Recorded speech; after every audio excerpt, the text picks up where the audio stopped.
जो है वो स्पॉन्सर्ड प्रोडक्ट से कैंपेन्स जो है वो डिस्कस की थी कि ब्रॉड मॉडिफायर के थ्रू और एग्जैक्ट के थ्रू जो है वो भी हम कैंपेन्स जो है वो स्टैब्लिश कर सकते हैं।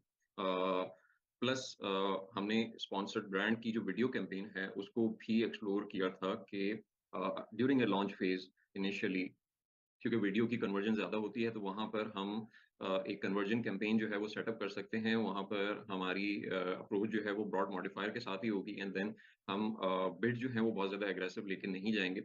और अगर क्योंकि हमारी वीडियो क्वालिटी ऐड अगर अच्छी ऐड क्वालिटी जो है वो अच्छी है, बेहतर है, तो उसमें चांसेस हैं कि हम कन्वर्जन जो है वो ड्राइव कर पाएं और मजीद रिजल्ट जो है और अपनी रैंकिंग को, आई मीन अपनी सेल्स वेलोसिटी बिल्डअप करने के लिए बूस्ट कर पाएं। रैंकिंग में ये बहुत ज्यादा, I mean sponsored product, sponsored brand जो कैंपेन है वो रैंकिंग में बहुत ज्यादा हेल्प नहीं करेगी, बट ये कि जस्ट टू कंपनसेट द एकॉस, जो कि अगर लेट्स से कि हमें ओवरऑल एकॉस जो है वो रैंकिंग कैंपेन की वजह से ज्यादा फेस करना पड़ रहा है, तो वो यहाँ पर ये कन्वर्जन कैंपेन जो है वो उसको कंपनसेट करने के लिए हमें हेल्प आउट कर सकती है। अच्छा, एक इसके अलावा जो है एक और कन्वर्जन कैंपेन बेसिकली जो कि मैं बहुत फ्रीक्वेंटली यूज करता हूँ, और उसमें पर्टिकुलरली मेरा ऑब्जेक्टिव जो होता है वो ये होता है कि ज्यादा से ज्यादा अपॉर्चुनिटीज को एक्सप्लोर किया जाए और कीवर्ड की कवरेज जो है वो बढ़ाई जाए। उसको एक कैंपेन को चेकआउट करते हैं।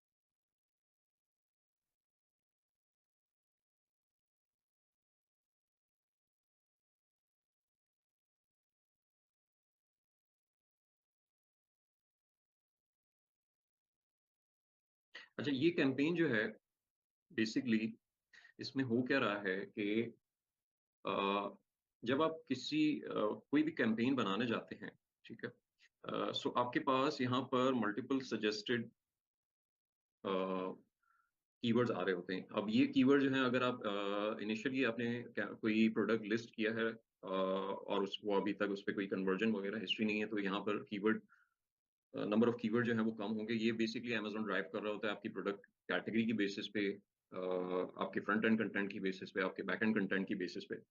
सो जो हमने एसईओ पार्ट वाला किया हुआ है, तो इनिशियली लॉन्च फेज में जो यहाँ पर हमें लिस्ट नजर आएगी, तो वो ज्यादातर वो डिपेंडेंट होगी एसईओ की बेसिस पे, और उसकी बेसिस पे अमेजोन जो है वो यहाँ पर सजेस्टेड कीवर्ड जो है वो शो कर रहा होगा।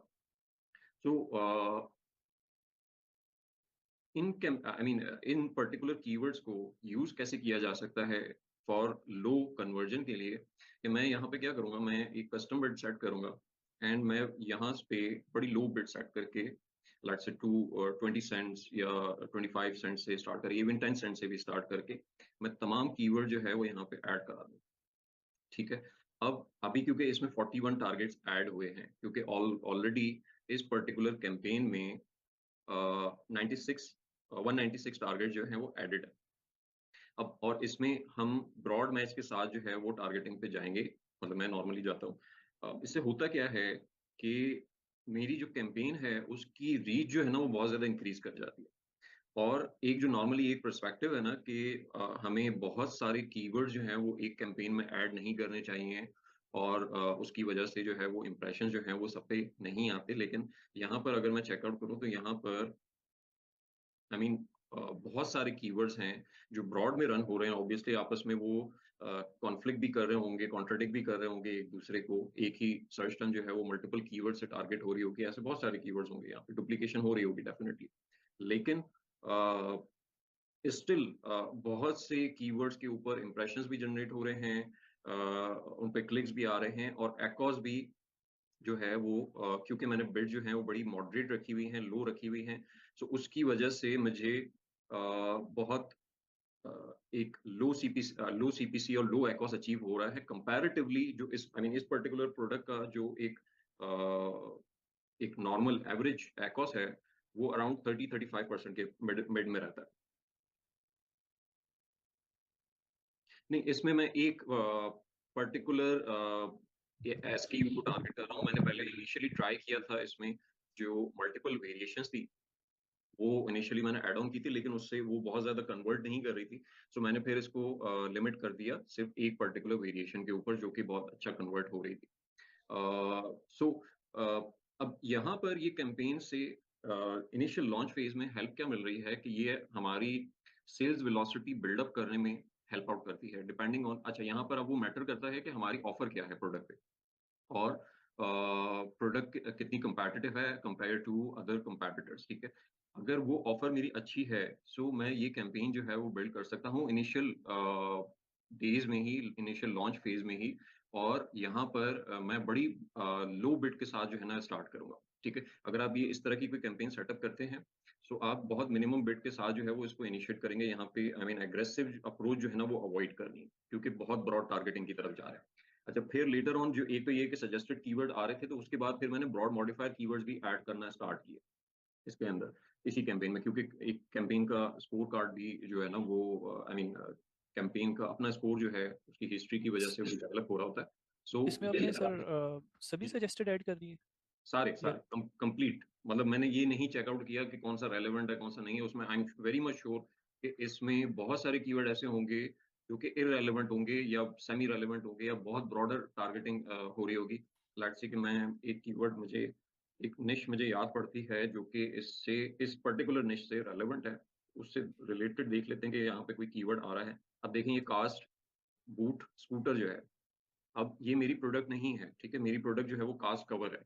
लेकिन कास्ट बूट स्कूटर जो है वो फ्रीक्वेंटली बॉट टुगेदर में आती है। ये स्कूटर जो है ना वो बेसिकली जो एक्सीडेंट वाले पेशेंट हैं उनको वो वॉक नहीं कर सकते, सो उनको स्कूटर चाहिए होती है, सो वो उसके लिए यूज़ करते हैं।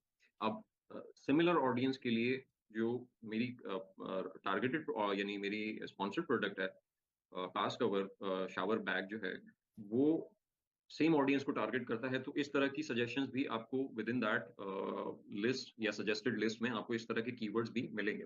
तो मैंने वहाँ पे कोई फ़िल्ट्रेशन नहीं किया, मैंने तमाम कीवर्ड्स को ऐड किया है। लेकिन सबसे पहली जो मैंने कॉशियस लिया है यहाँ पे, मतलब एक प्रिकॉशन जो है मेरे लिए, वो ये कि मैं स्टार्ट जो है लो बिड से करूँगा, ठीक है? एग्रेसिव नहीं जाऊँगा और लेकिन ये कि मैं फिक्स बिड के साथ ही जा रहा हूँ, ठीक है? मैं डायनामिक के साथ नहीं जा रहा हूँ अभी। मैं फिक्स बिड के साथ जा रहा हूँ, क्योंकि अगर तो मेरी लॉन्च न्यू है तो मैं फिक्स बिड ही प्रेफ़र करूँगा कि मैं फिक्स बिड दूँ। बिड जो है मैं लो रखूँगा। प्लेसमेंट परसेंटेजेस हम कुछ सेट कर सकते हैं। लेट्स से कि अगर आप 10 सेंट से या 20 सेंट से बिल्ड जो है वो स्टार्ट कर रहे हैं, आप 100% की placement top of the search पे सेट कर सकते हैं कि आपको अगर 40 सेंट्स में टॉप ऑफ द सर्च पे कोई प्लेसमेंट मिल रही है, तो वो इससे कैप्चर हो जाए और इस पे टारगेट करना स्टार्ट कर दे, फेयर इनफ, ठीक है। टॉप ऑफ द सर्च अगर हमें 40 सेंट्स में मिल जाता है, तो कोई बात नहीं, वो हम बेयर कर सकते हैं, सही है। So top of the search पे हम 50 टू 100% सेट कर सकते हैं डिपेंडिंग ऑन द बिल्ड। लेकिन ये कि यहाँ पर बिड जो है वो बहुत ज़्यादा एग्रेसिव नहीं रखें। अच्छा, दूसरी चीज़ वो ये है कि सब एक तो ये कि हम लॉन्च फेज़ में होंगे, सो वहाँ पर थोड़ा-सा नेगेटिव टारगेटिंग को जो है वो हम बहुत ज़्यादा ये कि वेटेज नहीं देंगे या उसके ऊपर बहुत ज़्यादा प्रायोरिटी नहीं देंगे, ठीक है? क्योंकि न्यू लॉन्च है, वहाँ पे पॉसिबल है कि बहुत कन्वर्जन जो है वो हमारे पास ना आए, ठीक है? लेकिन अगर तो आप किसी ऐसी प्रोडक्ट पे ये कैंपेन लॉन्च करते हो जो कि ऑलरेडी रनिंग है, सो वहाँ पे आप एग्रेसिव नेगेटिव टारगेटिंग जो है वो कर सकते हो, वंस के आपके इतने क्लिक आ गए हैं कि वो आपका 50-60% एक्ॉस जो है वो अचीव कर गए। जी, आसिफ। वो मुझे यही पूछना था कि उसको पोस्ट लॉन्च के बाद जिसके ऊपर थोड़ा स्ट्रगलिंग है और वो रेटिंग तो है लेकिन स्ट्रगल कर रहा है सेल्स के लिए, तो ये स्ट्रेटजी वहाँ पे कैसे लगेगी? हाँ, सो वहाँ पे आप ये आई मीन अगर आप किसी ऐसे अकाउंट पे लॉन्च करते हैं जहाँ पर वो रनिंग अकाउंट है और आप सिर्फ एक सेल्स वेलोसिटी जनरेट, मतलब एक कन्वर्जन कैंपेन जो है वो डेवलप कर रहे हैं, सही है। तो यहाँ पर हम उसी स्ट्रैटेजी के साथ जाएंगे कि हम फिक्स बिड रखें, ठीक है? एंड बिड जो है वो मिनिमम रखें। अच्छा, अगर आप थोड़ी सी बिड जो है वो इंक्रीज करना चाह रहे हैं, ठीक है, और आपको लगता है कि आपकी यानी जो आपकी सर्च टर्म्स हैं वो ऑप्टिमाइज हो चुकी हैं, आपका एल्गोरिथम जो है वो ट्रेन हो चुका है, उसको आप कैसे आइडेंटिफाई कर सकते हैं कि आप ये चेकआउट कर सकते हैं कि आपकी ऑटो कैंपेन जो है वो किन सर्च टर्म्स के अराउंड जो है वो टारगेटिंग कर रही है।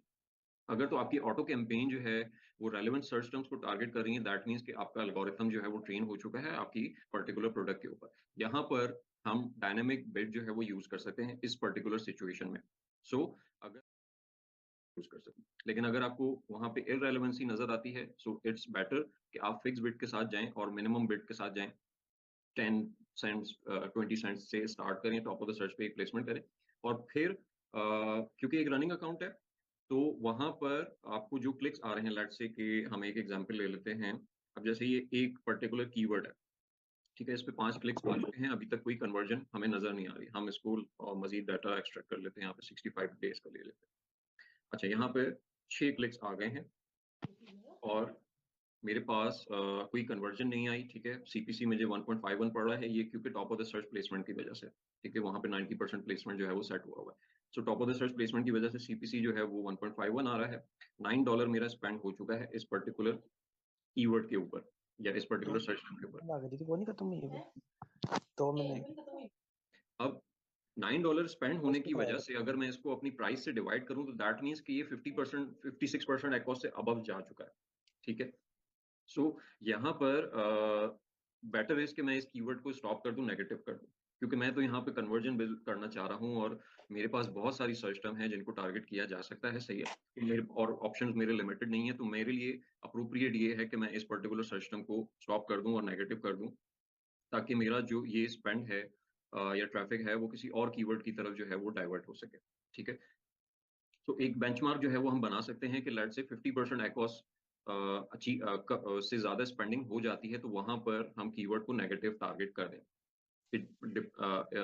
इरिस्पेक्टिव ऑफ कि वो 3-4 क्लिक्स पे वो 50% एकॉस जो है वो अचीव हो गया है या इतनी स्पेंडिंग हो गई है, या 10 क्लिक के ऊपर भी, ठीक है। तो हम एक्वस को फोकस करें कि हमारी स्पेंडिंग कितनी हो रही है, ठीक है। मेरी $20 प्राइस है, अगर $10 की स्पेंडिंग हो चुकी है एक पर्टिकुलर कीवर्ड के ऊपर, तो मैं उसको नेगेटिव कर दूंगा अगर वो उस पर कोई कन्वर्जन नहीं आई तो, ठीक है। तो यहाँ पर अगर एक आई मीन हम लो बिड के साथ करेंगे, फिक्स बिड और डायनामिक बिड दोनों यूज किए जा सकते हैं। लेकिन अगर रनिंग अकाउंट है, एल्गोरिथम ट्रेन हो चुका है, सो फिर मेरा फोकस जो है वो नेगेटिव टारगेटिंग की तरफ ज्यादा होगा, मैं प्रायोरिटी दूंगा उसको, और मैं ऐसे टारगेट जो है वो किल करता जाऊंगा जो जहां पर ज्यादा कन्वर्जन जो है वो नहीं आ रही देखो है, दूध ठीक पिला के पीता नहीं तो पीछे है। ओके, सो ठीक है, एक तो ये कैंपेन जो है ये कन्वर्जन के लिए बिल्ड की जा सकती है, एंड इसको यूज किया जा सकता है न्यू लॉन्च पर भी और एक रनिंग अकाउंट के ऊपर भी। रनिंग अकाउंट में मैंने इसको काफी ऐसे स्ट्रगलिंग अकाउंट पर टेस्ट किया है, जिसकी बेसिस पे रिजल्ट जो हैं बेहतर हुए हैं। और दूसरी मैं एक आपको एक चीज दिखाता हूँ इसकी बेसिस पे कि इस कैंपेन की ओवरऑल पीपीसी में कितनी वेटेज जो है ना वो इंक्लूडेड है। लेट्स से कि अगर हम पोर्टफोलियो में चले जाते हैं,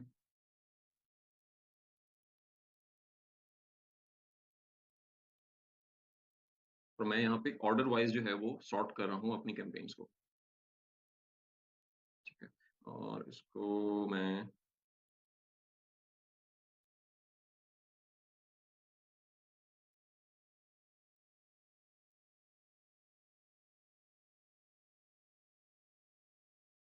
ये एक्वस बेहतर है, तो आपने $1 का क्यों बिड रख दिया? ये अभी एक्चुअली वो इन्वेंट्री जो है ना वो स्टक हो गई, अमेजोन शिपिंग प्लान में जो है वो थोड़ा प्रॉब्लम कर रहा है, तो इन्वेंट्री आउट ऑफ स्टॉक है, इस वजह से मैंने इसको बंद किया हुआ है कैंपेन को, ठीक है। लेकिन मैं यहाँ पे दिखाना ये चाह रहा था कि अगर मैं इसको लाइफ टाइम ले लूँ, वो आई थिंक ज्यादा बेटर शोकेस करेगा। ओके, नहीं,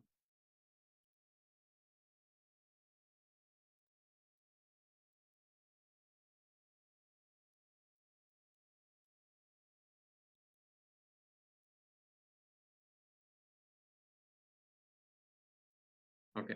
सो अब लास्ट 90 डेज का डाटा तकरीबन ये बनता है, ठीक है। लास्ट 90 डेज में ये कैंपेन जो है, अब यहाँ पर ये कैंपेन जो है वो थोड़ी सी स्लो डाउन भी हुई है इस पीरियड के दौरान, क्योंकि इस पर्टिकुलर इस टाइम ड्यूरेशन में लास्ट 90 डेज में इसमें थोड़ा सा इन्वेंट्री का इशू था, and sort of price war के भी कुछ इश्यूज थे, ठीक है।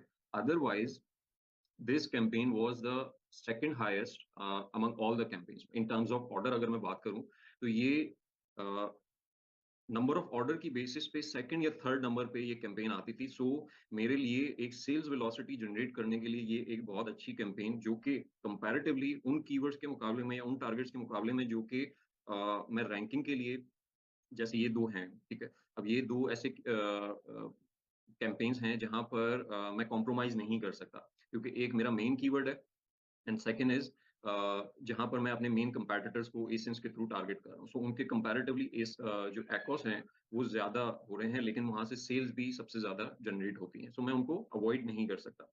लेकिन थ्रू दिस कैंपेन इट ये ओवरऑल अकाउंट को हेल्प करती है कि इसका एक्ॉस जो है वो कंपनसेट किया जा सके, ठीक है?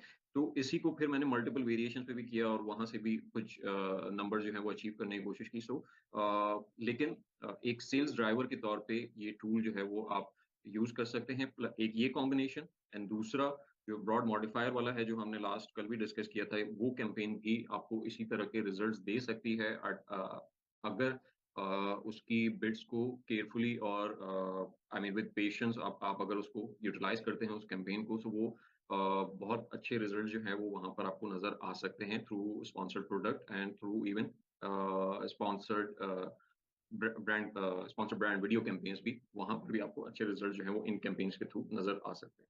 सर इसमें एक क्वेश्चन है।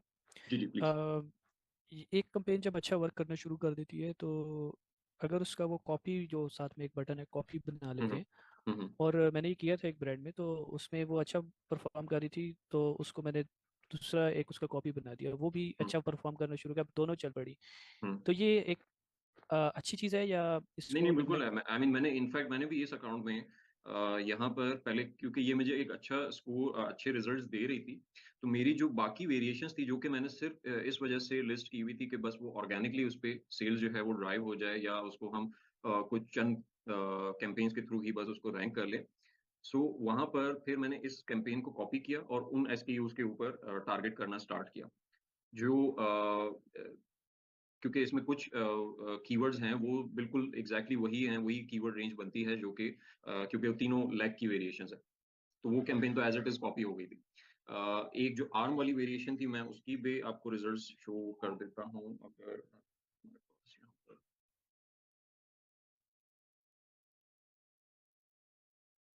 देखिए, यहाँ आर्म में भी ये कैंपेन जो है वो डेवलप हुई थी। अब आर्म पर्टिकुलरली एक न्यू प्रोडक्ट है और इसको ज़्यादा टाइम नहीं हुआ है लिस्ट हुए हुए, और मार्केट बहुत सैचुरेटेड है, कम्पेटिटिव है। स्टिल ये ओवरऑल जो है इन टर्म्स ऑफ ऑर्डर जो है वो सेकंड नंबर पे है एंड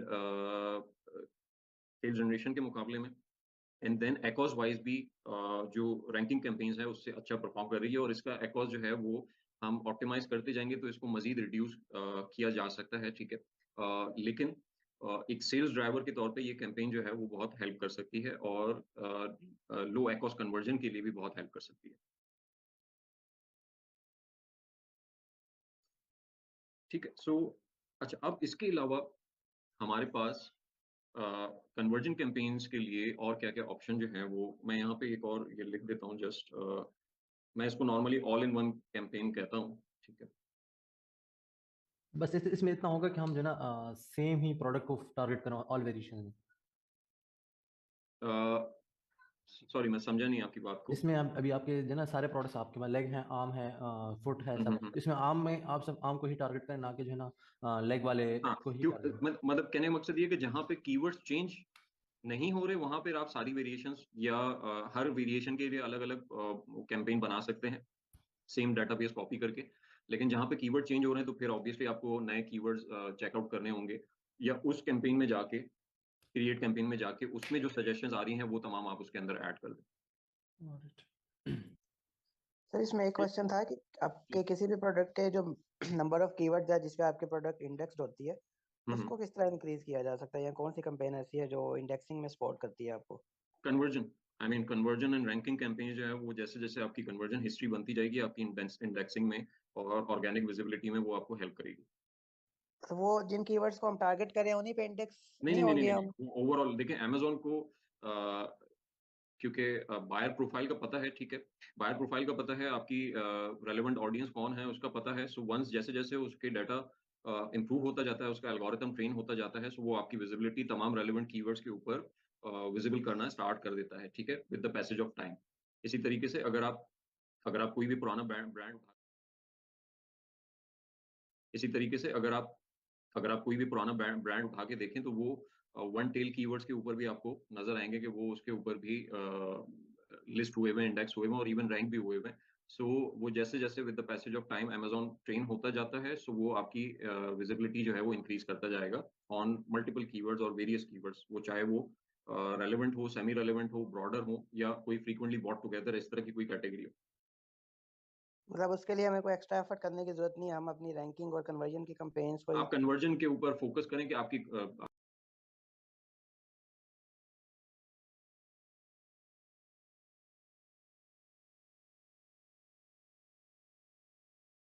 सेल्स हिस्ट्री जो है वो इम्प्रूव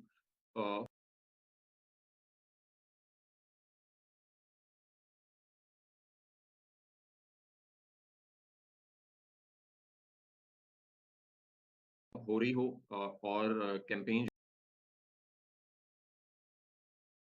जो है वो ऑप्टिमाइज करते रहें। सो उसकी वजह से जितना आपके अच्छे रिजल्ट, इम्प्रूव रिजल्ट्स होंगे, उतना आपको ऑडियंस और उसकी रैंकिंग में जो है वो उतना ही बूस्ट मिलता रहेगा साथ साथ। सही हो गया।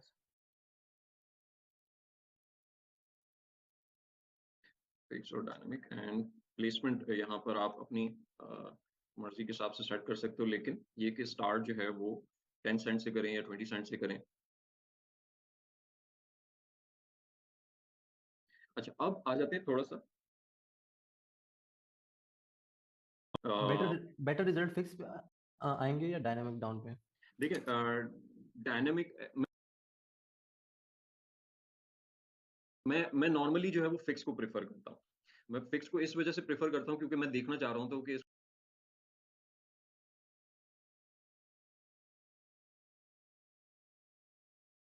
उसके रिजल्ट्स क्या आते हैं फिक्स बिड में, without any barriers and without any controls. ठीक है, अगर वहां पर मुझे कन्वर्जन नहीं नजर आती या मुझे इररेलेवेंट टारगेट्स की तरफ नजर आता है ट्रैफिक, तो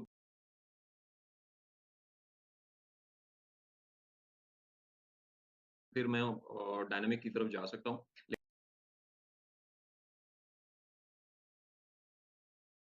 लेकिन अगर आप न्यू लॉन्च कर रहे हैं तो फिर डायनामिक अवॉइड करें, फिक्स की तरफ ही ज्यादा बेहतर है। और अगर एक रनिंग अकाउंट पे कर रहे हैं, सो आई वुड प्रेफर कि मैं फिक्स के साथ स्टार्ट करूं, लेटर ऑन मैं फिर डिसाइड करूं कि मुझे डायनामिक कर देनी चाहिए या फिक्स के साथ ही कंटिन्यू करना चाहिए। ठीक ठीक, सही। अच्छा, अब थोड़ा सा हम यानी एक और ऑप्शन है कन्वर्जेंस के लिए जो कि एक्सप्लोर किया जा सकता है, सेटअप किया जा सकता है ड्यूरिंग लॉन्च भी एंड लेटर ऑन भी। वो कैंपेन है थ्रू स्पॉन्सर्ड डिस्प्ले। अच्छा, स्पॉन्सर्ड डिस्प्ले में हमने पहले भी डिस्कस किया था कि हमारे पास जो कैंपेन टाइप्स में जो ऑप्शन अवेलेबल होते हैं फिर, और यहाँ पर स्पॉन्सर्ड डिस्प्ले नॉर्मली जो एड प्लेसमेंट देगा वो सिर्फ प्रोडक्ट पेजेस के ऊपर ही नजर आएंगे, और इसकी विजिबिलिटी जो है वो ज्यादातर, इसकी जो एड प्लेसमेंट है वो मोबाइल डिवाइसेस के ऊपर ज्यादा होती हैं, और जो डेस्कटॉप वर्जन है उस पर ये कम इसकी प्लेसमेंट जो है वो नजर आती है। ठीक है। अच्छा, बिड ऑप्टिमाइजेशन में अगर हम एक सॉरी अगर हम एक स्पॉन्सर्ड डिस्प्ले कैंपेन की तरफ बिल्ड करना चाह रहे हैं तो यहाँ पर हमें सबसे पहले जो है वो बिड ऑप्टिमाइजेशन में ये 3 ऑप्शंस देता है। ठीक है, कि ये पर्टिकुलर है कि हमारा कैंपेन ऑब्जेक्टिव क्या है, ये उससे हम इसको अलाइन कर सकते हैं। सबसे पहला ये बता रहा है optimize for reach. Optimize for reach मतलब कि मैं ज्यादा से ज्यादा इंप्रेशंस की तरफ, व्यूएबल इंप्रेशन जनरेट की तरफ फोकस करूं। तो ये अलाइन होता है मेरे अगर मैं कोई अवेयरनेस कैंपेन बिल्ड करना चाह रहा हूँ, सो उसके लिए ये मेरे लिए एक पॉसिबल बिड ऑप्टिमाइजेशन हो सकती है, जिसकी बेसिस पे मैं ये टारगेट बना सकता हूँ कि अगर मैं यहाँ पर कोई अवेयरनेस कैंपेन जो है वो बिल्ड करना चाह रहा हूँ जिससे मेरी प्रोडक्ट की विजिबिलिटी जो है वो इंक्रीज हो जाए। अच्छा, ऑप्टिमाइज फॉर पेज विजिट्स। ठीक है, optimize for page visit is ये इसमें कि हम एड टू कार्ड्स की तरफ जो है वो पुश करना चाह रहे हैं, या हम कन्वर्जन जो है वो इंक्रीज करना चाह रहे हैं, ठीक है, या एटलीस्ट ये कि उन ऑडियंस को टारगेट करे कि जो इस तरह की प्रोडक्ट जो है वो एड टू कार्ट या उसमें इंटरेस्ट जो है वो शो कर रही है, सो वो थोड़ा सा ऑडियंस जो है वो रिफाइन हो जाता है उसका पूल जिसको अमेजोन टारगेट कर रहा होगा। सो ये वाला पार्ट जो है वो कंसिडरेशन साइड पे, अगर हम, आपको याद हो कि हमने एडवर्टाइजिंग फनल जो है वो याद आई मीन डिस्कस किया था बहुत स्टार्टिंग में, तो उसमें जो कंसिडरेशन या रेपुटेशन का जो हमने नाम दिया था जिस उस पर्टिकुलर फनल को, सो ये उस पर्टिकुलर जगह पे है जहां पर उन ऑडियंस को टारगेट करना जो कि एक्चुअली इस पर्टिकुलर या इससे सिमिलर प्रोडक्ट में वो कंसिडर कर रही हैं बाय करने के लिए, ठीक है। अच्छा, फिर ऑप्टिमाइज फॉर कन्वर्जन के लिए, सो ऑप्टिमाइज फॉर कन्वर्जन में ऐसे ऑडियंस जहां पर जिनकी कोई रीसेंट हिस्ट्री है इस तरह की प्रोडक्ट बाय करने की, या वो फ्रीक्वेंटली जो है वो इस प्रोडक्ट को सर्च कर रहे हैं, सो वो मजीद जो है वो फिर एक बिल्कुल बॉटम ऑफ द फनल जो है वो चली जाती है, आई मीन ऑडियंस, और वो मजीद नैरो डाउन हो जाएगी based on the bidding optimization we have select, so उसकी बेसिस पे ऑप्टिमाइज फॉर कन्वर्जन जो है वो भी एक ऑप्शन हो सकता है, ठीक है। तो यहाँ पर अगर मैं एक न्यू लॉन्च कर रहा हूँ, ठीक है, और मैं अपनी प्रोडक्ट पे स्पॉन्सर्ड डिस्प्ले के थ्रू एक कैंपेन, एक कन्वर्जन कैंपेन जो है वो बिल्ड करना चाह रहा हूँ, सो मैं ऑप्टिमाइज फॉर रीच पे तो नहीं जाऊंगा, क्योंकि optimize for reach is it's work, I mean ये उस वक्त ज्यादा बेहतर वर्क करती है, या मैं इस पे ज्यादा ट्रस्ट उस वक्त कर सकता हूँ जब मुझे थोड़ा सा ट्रस्ट बिल्ड हो चुका हो अपनी प्रोडक्ट की कन्वर्जन रेट्स के ऊपर, और मेरे पास थोड़ा सा सोशल प्रूफ जो है वो डेवलप्ड हो चुका हो, मुझे कन्वर्जन हिस्ट्री पता हो, सो मैं वहां पर फिर ऑप्टिमाइज फॉर रीच को टारगेट कर सकता हूँ just for expansion of my product और sales increase of my product, ठीक है। अदरवाइज मैं कोशिश करूंगा कि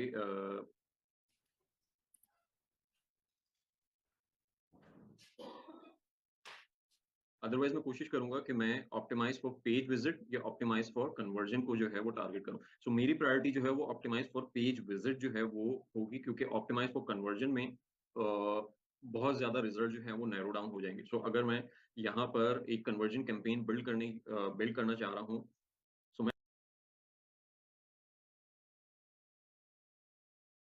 ऑप्टिमाइज फॉर पेज विजिट की तरफ फोकस करूंगा अगर मैं ड्यूरिंग एक लॉन्च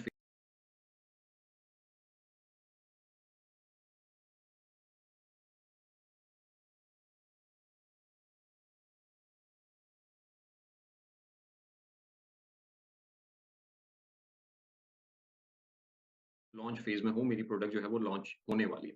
अच्छा, यहाँ पर एक चीज जो है वो कंसिडरेबल है, वो ये है कि जो इन बिड्स का जो बिडिंग स्ट्रैटेजी है, जैसे हमारे स्पॉन्सर्ड प्रोडक्ट्स में नजर आती है, जहां पर हमें up and down dynamic bids भी हैं, फिक्स बिड्स भी हैं, इसकी नेचर जो है ना वो डायनामिक वाली है, और ये डायनामिक अप एंड डाउन या बल्कि उससे भी एग्रेसिव आप कह सकते हैं, क्योंकि अगर हम स्पॉन्सर्ड ब्रांड और स्पॉन्सर्ड डिस्प्ले कैंपेन सेटअप कर रहे हैं, तो यहाँ पर जो भी बिड सेट करेंगे हम यानी अमेजोन उस पर 300% का इंक्रीज जो है वो कर सकता है, और उन बिड्स को 300% तक इंक्रीज कर सकता है on the likelihood of conversion, on the likelihood of page visit या क्लिक्स, और on the likelihood of viewable impressions, ठीक है। ये ये मैं नहीं कह रहा हूँ, ये अमेजोन खुद कह रहा है, ठीक है। सो यहाँ पर अगर हम इसको चेकआउट कर लें एक दफा, if we find an opportunity where your ad is more likely to lead a viewable impression, page visit, or conversion based on the bid optimization you selected, we may increase your bid for that auction up to 300%। यानी $1 की जो bid है वो $4 तक increase कर सकती है। सो इस चीज को, इस पर्टिकुलर बिड सेटिंग्स को सामने रखते हुए मैं एक चीज ज्यादा फोकस, आई मीन उसके हवाले से प्रिकॉशन जरूर लूंगा कि मैंने यहाँ पर बहुत ज्यादा एग्रेसिव नहीं होना। अगर मैं एग्रेसिव हुआ तो मेरी तो अगर बिल्ड जो है वो 4 टाइम इंक्रीज कर सकती है, $1 के बजाय वो $4 चार्ज हो सकता है, तो लेट से कि मैंने $2 सेट कर दी, तो वो $8 तक जो है वो मेरी बिल्ड जा सकती है फॉर वन कन्वर्जन या फॉर वन क्लिक या फॉर 1000 व्यूएबल इंप्रेशन।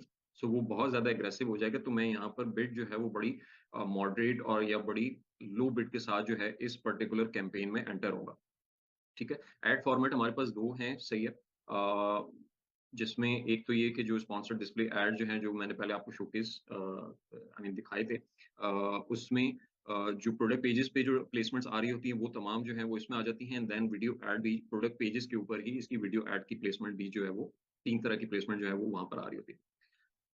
अच्छा, इसमें टारगेटिंग में अगर हम आते हैं तो हमारे पास 2 तरह के ऑप्शंस नज़र आते हैं हमें, ठीक है? एक तो कैटेगरी या इंडिविजुअल टारगेटिंग, जैसे हमें स्पॉन्सर्ड प्रोडक्ट में नज़र आते हैं। जब हम प्रोडक्ट टारगेटिंग में जाते हैं तो हमारे पास कैटेगरी टारगेट करने का ऑप्शन है, इंडिविजुअल एसिन टारगेट करने का ऑप्शन है, ठीक है? दूसरा हमारे पास ऑडियंसेस हैं। अच्छा, ये अब अगर मैं अपने ऑब्जेक्टिव को ब्रेक डाउन करूँ कि मेरा ऑब्जेक्टिव है कन्वर्जन और मुझे अ, अपनी न्यूली लॉन्च कैंपेन के लिए एक कन्वर्जन कैंपेन जो है वो बिल्ड करनी है, सही है? सो मैं यहाँ पर जो ऑडियंस सेलेक्ट करूंगा, यानी मैं पर्टिकुलर एसिन की तरफ नहीं जा रहा हूँ, ठीक है? मैं एक ऑडियंस की तरफ जा रहा हूँ जो कि एक बेहतर ऑप्शन है। मेरे पास ऑडियंसेस में क्या-क्या ऑप्शन अवेलेबल है? एक तो अमेज़न ऑडियंसेस हैं जिसकी बेसिस पे लाइफ़स्टाइल, इंटरेस्ट और लाइफ इवेंट की बेसिस पे हम अपनी ऑडियंस जो है वो सेलेक्ट कर सकते हैं और उनको टारगेट कर सकते हैं। उसके अलावा मेरे पास व्यूज़ एंड रीमार्केटिंग है या परचेज़ एंड रीमार्केटिंग। वो लोग जिन्होंने रिसेंटली इस प्रोडक्ट पेज के या इससे सिमिलर प्रोडक्ट पेजेस को व्यू किया है, उनको टारगेट करना, या फिर परचेज़ रीमार्केटिंग में वो लोग, वो ऑडियंसेस जिन्होंने रिसेंटली ये प्रोडक्ट या इससे सिमिलर प्रोडक्ट जो है वो रिसेंटली बाय आउट की है, ठीक है? सो मैं उनको टारगेट कर सकता हूँ थ्रू परचेजेस ऑडियंस, ठीक है? सो मेरे लिए कन्वर्जन पर्सपेक्टिव से वो ऑडियंस ज़्यादा रेलेवेंट है कि जो रिसेंटली इस प्रोडक्ट को परचेज़ करने की तरफ जा रही है, ठीक है? जो परचेज़ कर चुकी है, सो वहाँ पर डिपेंड करता है कि मेरी पर्टिकुलर प्रोडक्ट की नेचर इस तरह की है कि वो बहुत फ्रीक्वेंटली बाय की जाती हो। लेट्स से कि वो कोई कोई लैपटॉप है, कोई फ़ोन है, ठीक है? अब फ़ोन या लैपटॉप जो है कोई इतना रिपीटेडली या इतना फ्रीक्वेंटली तो बाय नहीं करेगा, ठीक है? सो वो इस नेचर में अगर किसी ने रिसेंटली फ़ोन बाय किया है, तो वो मेरे लिए तो मेरे लिए तो पोटेंशियल ऑडियंस नहीं बनती। उसकी वजह ये है कि वो तो अब मेबी 3 महीने, 4 महीने, साल बाद जो है वो रिकंसिडर करे दोबारा फ़ोन या कोई इस तरह की चीज़ लेने के लिए। लेकिन अगर मेरी प्रोडक्ट जो है वो फ्रीक्वेंटली बाय की जाती है, लेट्स से कि वो कोई स्टेशनरी आइटम है, वो कोई ऑफिस का आइटम है, ठीक है? या फिर वो कोई किचन स्टेपल से रिलेटेड कोई प्रोडक्ट है, सही है? टिश्यू रोल्स हैं, टॉयलेटरीज़ में से आती है, ठीक है? इस तरह की प्रोडक्ट्स हैं जो फ्रीक्वेंटली बाय की जाती हैं। तो वहाँ पर मेरे लिए परचेज़ रीमार्केटिंग भी रेलेवेंट हो जाता है कि यहाँ पर मैं उन लोगों को प्रोडक्ट दिखाऊँ जो ये एक्चुअली ये प्रोडक्ट बाय करते हैं, ठीक है? तो अगर मेरी प्रोडक्ट फ्रीक्वेंटली बाय वाली है, तो मेरे लिए ज़्यादा कन्वीनिएंट ये है कि मैं परचेज़ रीमार्केटिंग की तरफ जाऊँ। लेकिन अगर मेरी ऐसी प्रोडक्ट है जो कि फ्रीक्वेंटली बाय नहीं की जाती, रिपीटेटिवली बाय नहीं की जाती, तो मेरे लिए ज़्यादा बेहतर ये है कि मैं व्यूज़ एंड रीमार्केटिंग की तरफ जाऊँ। अच्छा, व्यूज़ एंड रीमार्केटिंग में मैं जाता हूँ तो मेरे पास अ, 2 तरह के ऑप्शंस यहाँ पे शो कर रहा है, 2 सेगमेंट्स आपको यहाँ पे शोकेस कर रहा है, ठीक है? वो 2 सेगमेंट्स क्या हैं कि एक तो ये कि उनको रीमार्केट किया जाए जिन्होंने रिसेंटली हमारी, यानी जो हम प्रोडक्ट एडवर्टाइज़ कर रहे हैं, इस पर्टिकुलर प्रोडक्ट के पेज को इन्होंने विज़िट किया था, मैं उनको रीमार्केट कर रहा हूँ। जिन्होंने मेरे ही प्रोडक्ट को या जिसके अगेंस्ट मैं कैंपेन बना रहा हूँ, उसी प्रोडक्ट को उन्होंने उसका पीडीपी विज़िट किया, तो मैं उनको टारगेट करना स्टार्ट कर दूँ। सो अ, अब मैं एक न्यू लॉन्च में हूँ, तो ऑब्वियसली मेरा तो कोई ऑडियंस ही नहीं है, तो मेरे लिए तो ये इर्रेलेवेंट हो जाता है, ये वाला ऑप्शन, ठीक है? एडवर्टाइज़ प्रोडक्ट का। दूसरा ऑप्शन मेरे पास रहता है सिमिलर टू एडवर्टाइज प्रोडक्ट, यानी कंपैटिटर्स के पेजेस जो हैं वो बायर जो है वो व्यू कर रहा है, सो मेरे लिए ये एक कन्वीनिएंट ऑप्शन बनता है कि मैं सिमिलर टू एडवर्टाइज प्रोडक्ट जो है वो टारगेट करना स्टार्ट कर दूं। अच्छा, यहाँ पर ये ऑप्शन जो है वो पहले से सेलेक्ट हुए हैं, तो मैं परचेज रिमूव कर रहा हूँ। परचेज रीमार्केटिंग हम रिमूव कर रहे हैं, ठीक है? Advertise similar to advertise product, okay. और एडवर्टाइज प्रोडक्ट ऑब्वियसली कोई होगा नहीं। मैंने सिमिलर टू एडवर्टाइज प्रोडक्ट, यानी जो कंपैटिटर हैं और उनके पेजेस को जो विजिट कर रहा है, मैं उनकी तरफ टारगेटिंग करने की जा रहा हूँ कि जो इस प्रोडक्ट को बाय करने के लिए सोच रहा है, अभी इन द प्रोसेस है, तो मैं उसको टारगेट करने की तरफ जा रहा हूँ। अच्छा, अब इसमें एक ऑप्शन जो है वो आपको नजर आ रहा होगा लुक बैक का, ठीक है? अब इसमें एक डे रेंज नजर आ रही है, सही है? अब डे रेंज में डिसाइडिंग पॉइंट क्या होगा कि मेरी प्रोडक्ट जो है वो कितने टाइम में रीयूजेबल हो जाती है, ठीक है? या इसको परचेज़ करने का बिहेवियर नॉर्मली क्या हो सकता है? लेट्स से कि कुछ प्रोडक्ट ऐसी होती हैं जहाँ पर नॉर्मली बायर जो है वो आप कह सकते हो कि थोड़ा-सा वो टाइम लेते हों फ्रॉम कंसिडरेशन टू कन्वर्जन तक। वो प्रोडक्ट ऑब्वियसली वो इस तरह की प्रोडक्ट होती हैं जो एक्सपेंसिव इन नेचर हो, ठीक है? इलेक्ट्रॉनिक आइटम्स हो, लैपटॉप्स, कोई कोई किचन इक्विपमेंट, कोई रेस्टोरेंट इक्विपमेंट, कोई अप्लायंसेस वगैरह, इस तरह की चीज़ें जो हैं जो एक्सपेंसिव इन नेचर हैं, सो वहाँ पर नॉर्मली कंसिडरेशन और कन्वर्जन का जो गैप है वो इंक्रीज कर जाता है, वो इन टर्म्स ऑफ डेज। सो अगर मेरी प्रोडक्ट इस नेचर की नहीं है तो मेरे लिए फिर ज़्यादा कन्वीनियंट ये है कि मैं 7 to 14 डेज के अराउंड ही कैंपेन जो है वो बिल्ड करूँ, ठीक है। लेट्स से, और मैं मल्टीपल टारगेट्स ऐड कर सकता हूँ कि मैंने 7 डे ऐड कर दिया, मैंने 14 डेज भी ऐड कर दिया, और चाहें तो अगर आप 30 डेज ऐड करना चाहें, अगर आपकी प्रोडक्ट इस नेचर की है। नॉर्मली मैं अगर इस पर्टिकुलर प्रोडक्ट को लेके बात करूं, तो ये प्रोडक्ट जो है वो यूज हो रही है फॉर दोज पर्सनल जो कि जिनका कोई रिसेंटली एक्सीडेंट हुआ है एंड सो सो वो तो मैं ऑब्वियसली वो 30 दिन तो वेट नहीं कर रहा होगा कि वो ये प्रोडक्ट बाय करे और इसको यूज करना। सो उसके लिए ज्यादा कन्वीनियंट जो है मेरे लिए 7 to 14 डेज वाली ऑडियंस जो है वो ज्यादा बेहतर बनती है, सबसे ज्यादा जो है वो 7 डेज की बनती है। लेकिन यहाँ पर जो डिसाइडिंग फैक्टर है वो आपको थोड़ा सा अपने बाइंग बिहेवियर को और जो बायर का प्रोफाइल है उसके बिहेवियर है उसको थोड़ा सा समझ कर फिर आप यहाँ पर लुक बैक ऑप्शन जो है वो सेलेक्ट कर सकते हो या डिटरमाइन कर सकते हो कि क्या पॉसिबल जो है वो हो सके। कुछ भी समझ नहीं आ रहा तो ऑब्वियसली फिर आप चार सारी ऐड कर सकते हो, उसमें कोई हर्ज तो है नहीं, लेकिन ऑब्वियसली आपका स्पेंड जो है वो ज्यादा इररेलेवेंट भी जा सकता है, ठीक है। लेकिन इस कैंपेन को बिल्ड करने में हम सॉर्ट ऑफ बहुत ज्यादा एग्रेसिव नहीं जाएंगे, लो बिड्स के साथ जाएंगे। सो मैं यहाँ पर $1 के साथ जो है वो स्टार्ट कर सकता हूँ, क्योंकि ये थोड़े से एक्सपेंसिव होते हैं नेचर, तो यहाँ पे हम सेंट्स में स्टार्ट करना वो थोड़ा सा आई मीन उसमें कोई इंप्रेशंस वगैरह में भी पॉसिबल जनरेट ना हो, उसमें $1 से स्टार्ट कर सकता हूँ, ठीक है। अच्छा, इसके थोड़े से रिजल्ट में भी हम चेकआउट अगर कर सकें, अगर हमारे पास, ओके,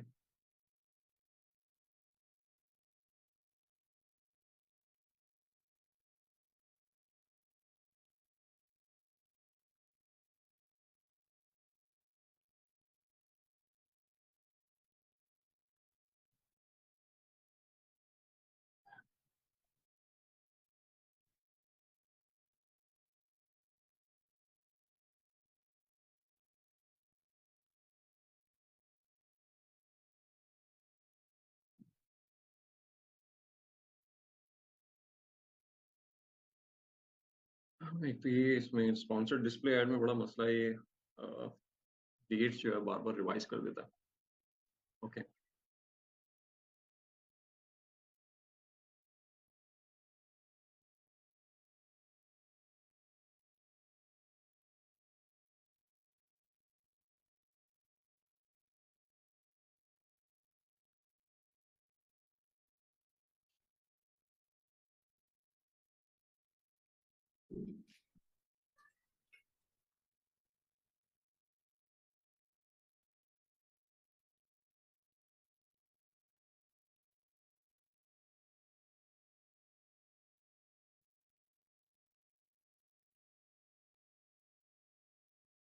ओके, ये कैटेगरी टारगेटिंग है, ये ऑडियंस टारगेटिंग नहीं है। ऑडियंस टारगेटिंग में हम चेकअप कर लेते हैं।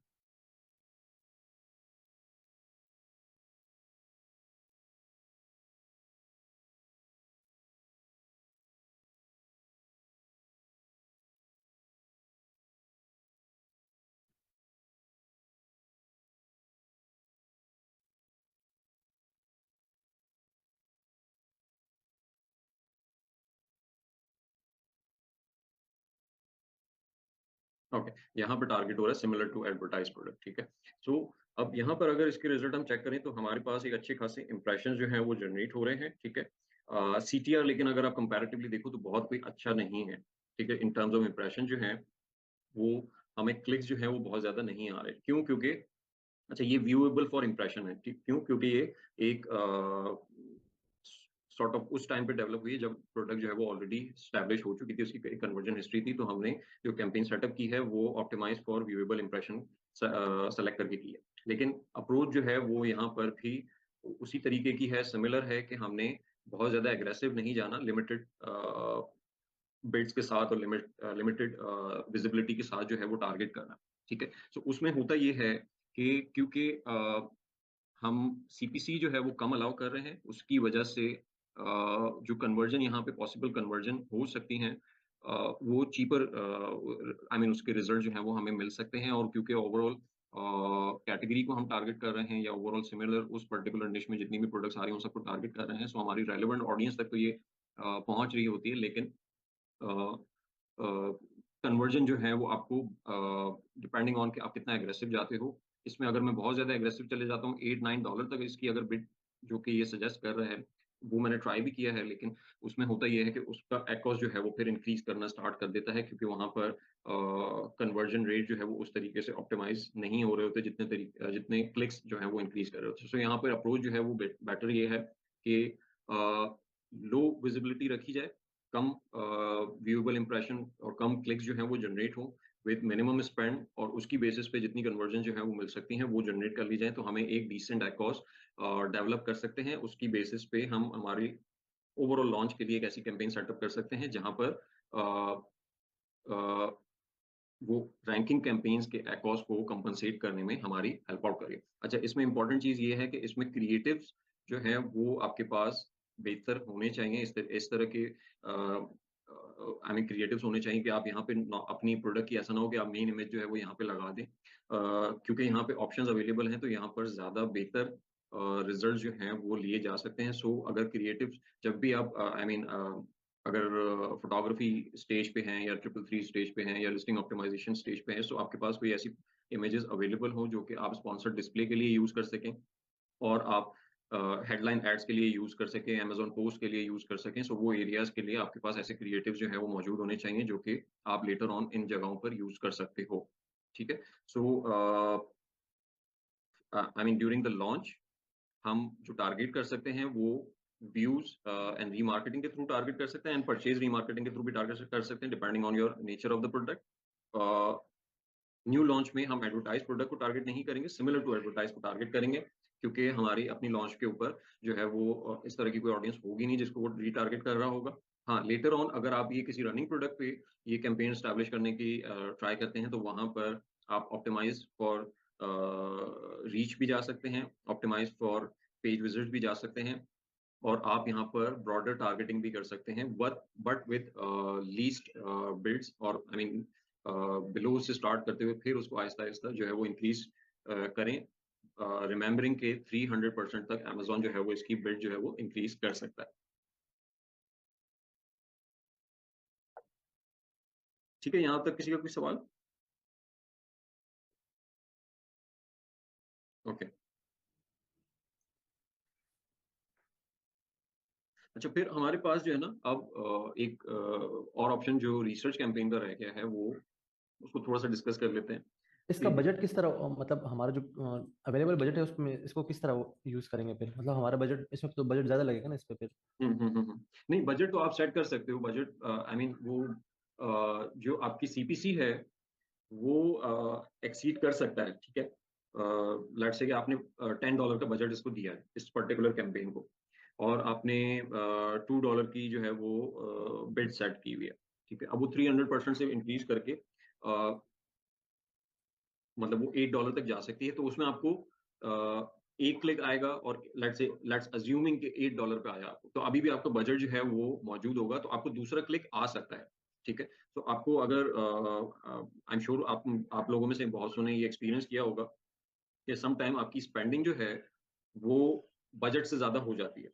वो नॉर्मली डायनेमिक बिड्स के अराउंड होती है, सो वो आपको 2 क्लिक तक जो है वो आपका बजट अलाउ कर देगा, लेकिन वंस आपके 2 क्लिक हो गए, यानी दूसरे क्लिक पे वो बजट से एक्सीड कर गया, तो अब आपकी कैंपेन जो है वो आउट ऑफ बजट चली जाएगी। सो बजट जो है, एक तो ये कि आप बजट सेट कर सकते हो, दूसरा जो ऑप्शन आई मीन जो पॉइंट है कि बजट जो है वो कितना अलाउ किया जा सकता है। ठीक है, सो हमारे पास जो भी बजट अवेलेबल है अदर कैंपेन्स का, ठीक है, लेट्स से इस सिनेरियो में हमारे पास $60 का बजट अवेलेबल था। ठीक है, तो इसी $60 से हम ये कैंपेन्स जो हैं वो सेटअप करने की कोशिश करेंगे और इन्हीं में से यूटिलाइज करने की। अच्छा, अब बात आ जाती है प्रायोरिटी की, प्रायोरिटी किसको देंगे। ठीक है, सो अगर एक जनरलाइज रूल बना लिया जाए ना कि एक सेट ऑफ कैंपेन्स जो है वो क्या हो सकती है, तो आई थिंक लॉन्च के लिए अगर आपका बजट अलाउ करता है तो आप एक 6 to 7 कैंपेन्स का कॉम्बिनेशन जो है वो बना सकते हो। अच्छा, उसमें आपकी रैंकिंग कैंपेन्स, यानी 2 ऐसे कीवर्ड जो आपके टॉप कीवर्ड्स हैं उनको आप इंडिविजुअल कैंपेन्स में अगर ट्रीट करते हैं और उनको एक अप्रोप्रिएट बजट देते हैं, ठीक है, सो 2 कैंपेन्स आपकी वो हो गई। फिर तीसरी कैंपेन अगेन एक रैंकिंग कैंपेन, लेकिन वो कैंपेन जो है वो एग्जैक्ट वर्जन ना हो, वो या तो फ्रेज मैच हो या ब्रॉड मैच हो या आई मीन फ्रेज मैच हो या ब्रॉड मॉडिफायर हो, ठीक है, एक एक्सटेंडेड वर्जन हो रैंकिंग कैंपेन्स का स्पॉन्सर्ड प्रोडक्ट के थ्रू ही, लेकिन उसमें कोई स्पेसिफिक टारगेट ना हो, उसमें मल्टीपल कीवर्ड जो है वो टारगेट हो रहे हैं उसके अंदर, ठीक है। एक ये आपकी 3 रैंकिंग कैंपेन्स हो गई। अब इसमें आई मीन तीसरी कैंपेन जो है वो आपके पास वो एसिन का ऑप्शन भी मौजूद है, आपके पास कैटेगरी का भी ऑप्शन मौजूद है, लेकिन मैं प्रेफर करूंगा कि मैं ब्रॉड मॉडिफायर के साथ जाऊं, ठीक है, फॉर रैंकिंग कैंपेन्स, ठीक है। तो ये 3 कैंपेन जो है वो हमारे पास हो गए। फिर आ जाते हैं कन्वर्जन कैंपेन्स पे। तो मैं 2 कन्वर्जन कैंपेन जो है वो सेटअप करना चाहूंगा। अगर मैं 6 कैंपेन्स की तरफ जा रहा हूँ या 7 कैंपेन्स की तरफ जा रहा हूँ, तो मैं प्रेफर करूंगा कि मैं 2 कैंपेन जो है वो कन्वर्जन कैंपेन जो है वो सेटअप करूँ। अच्छा, अब यहाँ पर एक तो जो प्रायोरिटी मैं दूंगा कैंपेन को, वो स्पॉन्सर ब्रांड की कैंपेन होगी वीडियो की, जिसकी बेसिस पे मैं ब्रॉड टारगेटिंग या ब्रॉड मॉडिफायर को टारगेट करूंगा in a broad through a video campaign, ठीक है। तो वो मेरी एक 4th कैंपेन हो जाती है।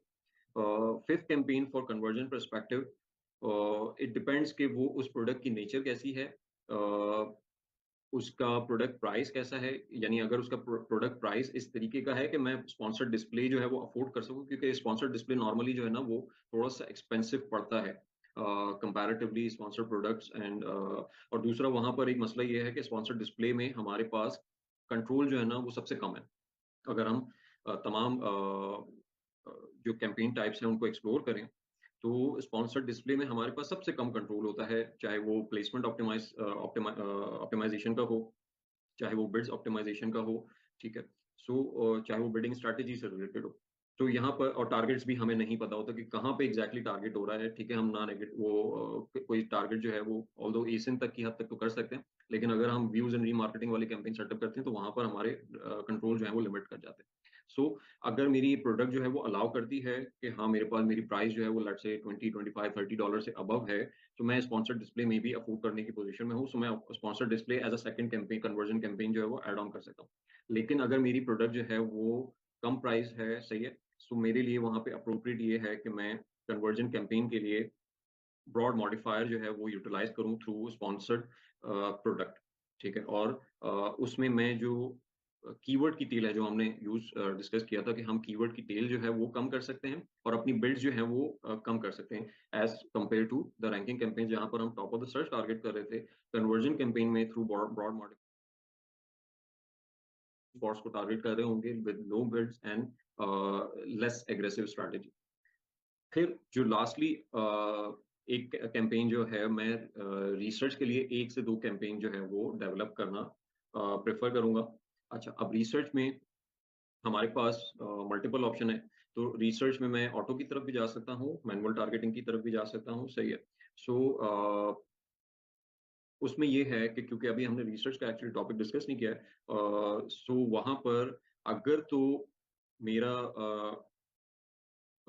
जो टारगेट है यानी ऑटो कैंपेन, अगर मेरा एसईओ बहुत ज्यादा इंप्रूव वर्जन है, ठीक है, और मेरे कीवर्ड्स की रिसर्च जो है मतलब मुझे ड्यूरिंग द रिसर्च जो है मुझे बहुत ज्यादा कीवर्ड जो है वो फाइंड आउट नहीं हुए हैं, ठीक है, मुझे प्रॉब्लम फेस करनी पड़ रही है, सो मैं प्रिफर करूंगा ऑटो की तरफ जाना, क्योंकि ऑटो ही मुझे इस कंडीशन में हेल्प आउट कर सकता है जहां पर मेरे लिए कीवर्ड फाइंड आउट करना वो थोड़ा सा मुश्किल हो रहा है। सो मैं ऑटो पे डिपेंड कर सकता हूँ कि वहां पर मैं एक रिसर्च कैंपेन ऑटो टारगेटिंग की बेसिस पे सेटअप कर दूं। लेकिन अगर मेरी कीवर्ड रिसर्च थॉरो है और मुझे एक ही रिसर्च कैंपेन स्टैब्लिश करनी है, तो मैं फिर मैनुअल कीवर्ड्स के अराउंड जो है वो कीवर्ड रिसर्च कैंपेन जो है वो स्टैब्लिश करूंगा, एक स्पॉन्सर्ड प्रोडक्ट कैंपेन होगी, और अपनी रूट कीवर्ड्स के अराउंड जो है मैं एक रिसर्च कैंपेन स्टैब्लिश करूंगा जहां पे मेरा ऑब्जेक्टिव जो है वो नई सर्च टर्म के ऊपर इंप्रेशंस और क्लिक्स जो है वो जनरेट करना है। देन वहां से मैं फनल आउट करूंगा कीवर्ड्स को टुवर्ड्स माय कन्वर्जन कैंपेन और टुवर्ड्स माय रैंकिंग कैंपेन्स।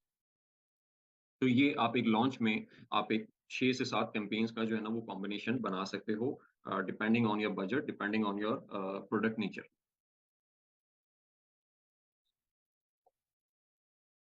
अच्छा, सो अब रिसर्च कैंपेन में हमारे पास क्योंकि हम यहाँ पर टारगेट कर रहे हैं बेसिकली ऐसी सर्च टर्म पे, मतलब न्यू सर्च टर्म्स पे कि जो कि हमारी बाकी कैंपेन्स से के थ्रू टारगेट नहीं हो रही हैं, या वो अपॉर्चुनिटीज़ जो हैं वो नई अपॉर्चुनिटीज़ हम रेगुलर बेसिस पे फाइंड आउट करना चाहते हैं।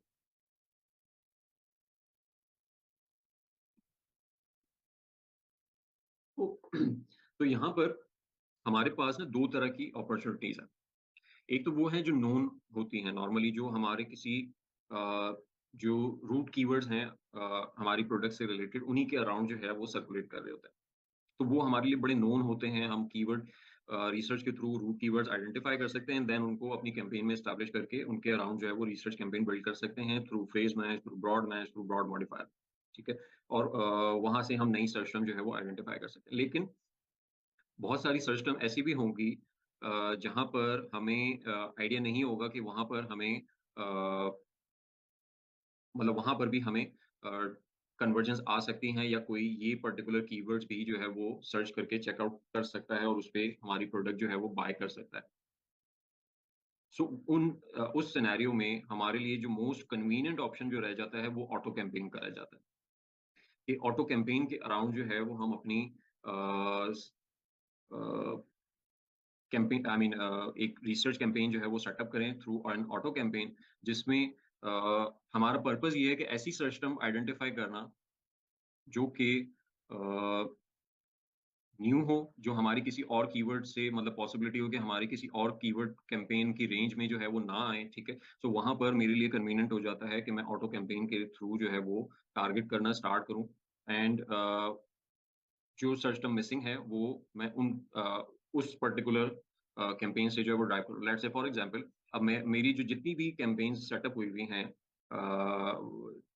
रिसर्च पर्सपेक्टिव से, उसमें ये पर्टिकुलर सर्च टर्म कभी भी ट्रिगर नहीं होगी। क्योंकि ऐसा कोई मैंने टारगेट सेट ही नहीं किया कि ये पर्टिकुलर सर्च टर्म जो है वो ट्रिगर हो जाए, ठीक है? सो ये टारगेट हो सकती थी सिर्फ़ और सिर्फ़ ऑटो कैंपेन से, या अनटिल अनलेस कि मैंने कोई ऐसी कैंपेन सेटअप की हुई होती, let's say single tail keyword campaign जो है वो मैंने सेटअप की हुई होती ब्रॉड मैच में, और उसमें मैं लैग को टारगेट कर रहा होता। क्योंकि मेरे लिए अगर मैं किसी नोन कीवर्ड की बात करूँ इस पूरे सर्च टर्म में, तो मेरे पास तो सिर्फ़ लैग का ऑप्शन बचता है कि जो कि मैं पॉसिबली टारगेट कर सकता था। स्क्रैचर की तरफ तो मैं कभी भी नहीं जाता, ठीक है? सो यहाँ पर एक ऐसा सर्च टर्म टारगेट हुआ है जो कि मेरी किसी और कैंपेन से टारगेट नहीं हो सकता। तो यहाँ पर इस तरह के सिनेरियो में ऑटो कैंपेन ही आपको सबसे ज़्यादा हेल्प आउट कर रही है, ठीक है? ये सर्च टर्म आप देख रहे हैं, ये बड़ी यूनिक सी सर्च टर्म है। ये आई एम श्योर कि मोस्ट ऑफ द कैंपेन से ये एक्सक्लूड हो रही होती है, और इस पे इस पर्टिकुलर सर्च टर्म के ऊपर कोई भी कैंपेन जो है वो टारगेट ना कर पाती, लेकिन यहाँ पर भी ऑटो कैंपेन के थ्रू जो है वो मेरी एक कन्वर्जन भी आ गई है और उसके ऊपर क्लिक भी आ गया, ठीक है?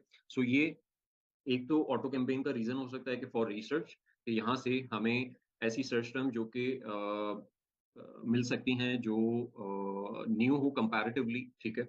लेकिन फिर उसको हमें फिर इवैल्यूएट करना होता है थ्रू ऑडिट एंड थ्रू उसका सर्च वॉल्यूम वगैरह चेक करके उसके उन पर्टिकुलर सर्च टर्म में एक्चुअली कितना पोटेंशियल मौजूद है। क्या वो इतनी वेटेज रखती हैं कि हम उनको फनल आउट करके अपनी कन्वर्जन कैंपेन या अपनी रैंकिंग कैंपेन की तरफ ट्रांसफर कर सकें, या वो इस तरह की सर्च टर्म है कि वो आइंदा बहुत रेयर चांसेस है कि वो रिपीट हो जाए, कि उसपे कोई सेम सर्च टर्म टाइप करके कोई दूसरा कस्टमर भी इस पे क्लिक करे और इस पे परचेज़ आके करे।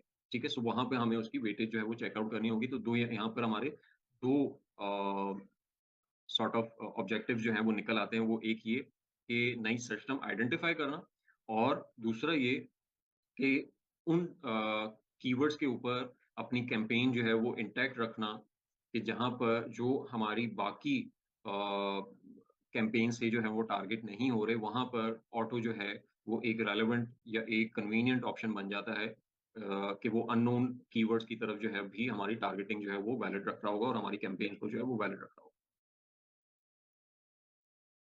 अच्छा, दूसरा ऑप्शन, फिर हमारे पास दूसरा ऑप्शन, अगर रिसर्च अगर मैं मैनुअल टारगेटिंग की तरफ जाता हूँ, तो मेरे पास ऑप्शन बच जाता है keyword target, I mean through keyword targeting मैं रूट्स कीवर्ड्स के अराउंड जो है जो हमने फ्रैंकेनस्टीन से लेट्स से निकाले थे, ठीक है?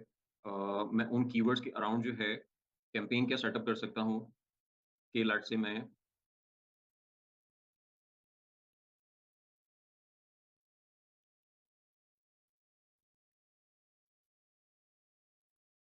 प्लास्टिक नाइफ्स के अराउंड एक कैंपेन सेटअप करूं, ठीक है। अच्छा, अब मैं इनको सिंगल टेल टारगेट कर रहा हूँ, सिंगल टेल टारगेट कर रहा हूँ एंड इसमें मैं डिस्पोजेबल भी ऐड कर सकता हूँ फॉर, क्योंकि डिस्पोजेबल भी मेरी प्रोडक्ट का एक बड़ा अहम फीचर है, वो डिस्पोजेबल है। अच्छा, अब मेरा पर्पस क्या है यहाँ पर? क्लिक्स जनरेट करना, राइट। इस वजह से मैं इनको मैनुअल में टारगेट तो करूंगा, ठीक है, स्पॉन्सर प्रोडक्ट के थ्रू टारगेट करूंगा, लेकिन मैं यहाँ पर बिल्डिंग स्ट्रैटेजी, चाहे न्यू कैंपेन हो, आई मीन यानी न्यू लॉन्च हो, या चाहे कोई कन्वर्टिंग यानी ऑलरेडी लॉन्च प्रोडक्ट हो, मैं हमेशा डायनामिक के साथ जाऊंगा, मैं फिक्स के साथ नहीं जाऊंगा, ठीक है। क्योंकि मैं यहाँ पर चाहता हूँ अमेजोन को कि वो लाइवलीहुड चेक करे कि कहाँ पर मेरी कन्वर्जन आ सकती है, और उन्हीं के ऊपर मेरे क्लिक्स और मेरे इंप्रेशन जो है वो आ रहे हों, ना कि बहुत ज्यादा। क्योंकि प्लास्टिक एक ऐसा जेनेरिक सा कीवर्ड है कि प्लास्टिक में तो बहुत सारे कीवर्ड जो है वो उस पर्टिकुलर डोमेन में आ जाते हैं, ठीक है। और नाइफ्स में भी आ जाएंगे, डिस्पोजेबल में भी आ जाएंगे, बहुत से आइटम जो है वो डिस्पोजेबल होते हैं। सो मैं बेस्ड ऑन माय एसईओ, मैं अमेजोन को चाहता हूँ कि वो मेरे सर्च टर्म को जो है वो फिल्टर आउट करे और उन सर्च टर्म की तरफ लेके जाए जहां पर कुछ ना कुछ लाइक्लीहुड है कि मैं कन्वर्ट कर जाऊंगा। तो मैं यहाँ पर हमेशा, अगर मैं सिंगल टेल कीवर्ड टारगेट कर रहा हूँ फॉर रिसर्च पर्पस, सो मैं हमेशा down only, dynamic down only जो है वो प्रेफर करूंगा। एंड बिड जो है वो हम बिल्कुल लोअर से स्टार्ट करेंगे, 10 सेंट्स, मतलब अगर अगर मैं इससे बिलो जा सकता हूँ तो मैं उससे भी बिलो कर लूँ, लेकिन मैं 10 सेंट से स्टार्ट करूंगा। मैक्सिमम जो है मैं इसकी बिड जो है वो 25-30 सेंट्स तक लेके जा सकता हूँ, उससे ज्यादा लेके नहीं जा सकता, ठीक है। अच्छा, मैच टाइप जो है वो हमने ओके, यहाँ पर मैं यहाँ पर मैच टाइप जो है वो ब्रॉड रखूंगा, ठीक है, या ब्रॉड मॉडिफायर भी आप यूज कर सकते हो, ठीक है। लेकिन कैंपेन स्ट्रैटेजी जो है यार, कैंपेन स्ट्रैटेजी जो है वो डायनेमिक डाउन ओनली रखेंगे। अच्छा, कैंपेन बजट की बात करें तो कैंपेन बजट में आप रिसर्च को जो है वो अपने ओवरऑल बजट का 10 to 15% जो है वो रिसर्च पे एलोकेट कर सकते हो। अगर ज्यादा बजट अवेलेबल है तो आप मे बी 20% पे भी जा सकते हैं, लेकिन आपका 70% बजट जो है वो टूवर्ड्स रैंकिंग एंड कन्वर्जन जो होना चाहिए, 70 to 80%। मैक्सिमम 20% जो है वो आप रिसर्च कैंपेन में नई अपॉर्चुनिटीज फाइंड आउट करने के लिए अपना बजट जो है वो एलोकेट कर सकते हैं, depending on your available budget. So यहाँ पर मेरे पास लेट्स से $60 का बजट है, तो मैं I mean for other campaigns, तो इसमें से मैं लेट्स से 40 या $45 जो है वो कन्वर्जन कैंपेन की तरफ फोकस करूं, तो मैं इसको 20 से $15 to 20 का बजट जो है वो दे सकता हूं कि मैं इस पर्टिकुलर कैंपेन के ऊपर $15 से $20 का बजट लगा के ज्यादा से ज्यादा मैं अपनी नई सर्च टर्म जो है वो आइडेंटिफाई करूं, और फिर उनको इवैल्यूएट करूं, और फिर उनको फनल आउट कर दूं अपनी कन्वर्जन कैंपेन की तरफ या रैंकिंग कैंपेन्स की तरफ।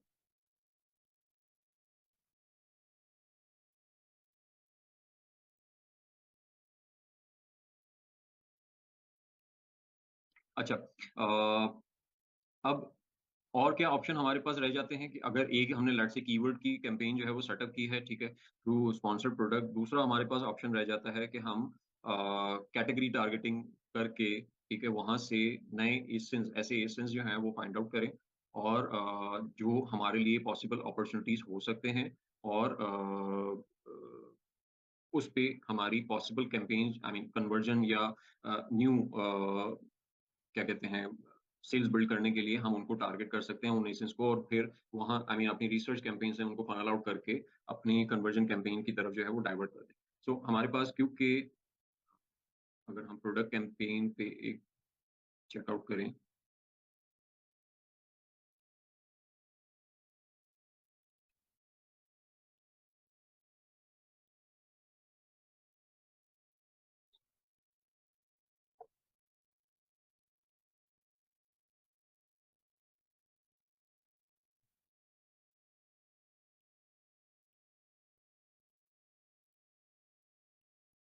अच्छा, जब हम आई मीन अगर प्रोडक्ट कैटेगरीज में जाते हैं और वहां पर आप अपनी पर्टिकुलर कैटेगरी या किसी भी कैटेगरी में जहां पर आपके पॉसिबल टारगेट्स हो सकते हैं, और अगर उसके लिए एक रिसर्च ऑब्जेक्टिव से कैंपेन स्टैब्लिश कर रहे हैं, तो फिर यहाँ पर हमारे पास एक ऑप्शन जो कि हम यूटिलाइज कर सकते हैं फॉर रिसर्च पर्पस, वो है रिफाइनमेंट का। रिफाइनमेंट का कि हम एक कैटेगरी को टारगेट कर रहे हैं और उसकी बेसिस पे लेट्स से कि मैं ऐसे एसेंस टारगेट करना चाहता हूँ जिसकी रेटिंग जो है वो मार्केट एवरेज से बहुत कम हो। सो मैंने एक कैंपेन सेटअप कर दी कि जो 4 स्टार से जितने बिलो रेटिंग वाले एसेंस हैं वो इस पर्टिकुलर कैंपेन से टारगेट होना स्टार्ट हो जाए, ठीक है। सो उससे मुझे फ़ायदा ये होगा कि मुझे वो उनको टारगेट करने का एक मौका मिल जाएगा, और मेरी ऑफ़र जो है उनसे बेहतर हो सकती है, और क्योंकि वो ओवरऑल मार्केट से बुरी रेटिंग में सेल कर रहे हैं, उनकी रेटिंग जो है वो इतनी ज़्यादा अच्छी नहीं है। तो अगर मैं न्यूली लॉन्च हूँ तो वहाँ पर नेगेटिव रेटिंग के मुकाबले में रेटिंग ना होना वो ज़्यादा कन्वीनिएंट ऑप्शन हो जाता है। सो वो मेरे लिए ऑप्शन बन जाता है कि मैं वहाँ पर अपनी लॉन्च टाइम पे भी एक इस तरीके की रिसर्च कैंपेन जो है वो एस्टेब्लिश कर सकता हूँ। दूसरा, अगर मेरी एस्टेब्लिश प्रोडक्ट है, ऑलरेडी लॉन्च प्रोडक्ट है, तो वहाँ पर तो मेरे लिए मज़ीद ईज़ी हो जाता है यहाँ पे डिसाइड करना कि मैं किन एसेंस के अराउंड जो है वो अपनी किन एसेंस को टारगेट करके अपना मार्केट शेयर जो है वो मज़ीद इंक्रीज़ कर सकता हूँ, और मेरी ऑफ़र जो है वो किनसे बेहतर हो सकती है। उसमें मैं प्राइस रेंज का ऑप्शन एंड देन रेटिंग्स का ऑप्शन भी इसकी बेसिस पे कैंपेन्स जो है वो एस्टेब्लिश कर सकता हूँ, ठीक है? और यहाँ से जो मुझे टारगेट्स फाइंड आउट होंगे, ठीक है? वो मैं कन्वर्जन कैंपेन की तरफ डाइवर्ट कर सकता हूँ, या इवन रैंकिंग कैंपेन की तरफ भी डाइवर्ट कर सकता हूँ, जो हमारी रैंकिंग के लिए अगर कोई एसियन कैंपेन हमने बनाई भी है, हम उसकी तरफ भी डाइवर्ट कर सकते हैं।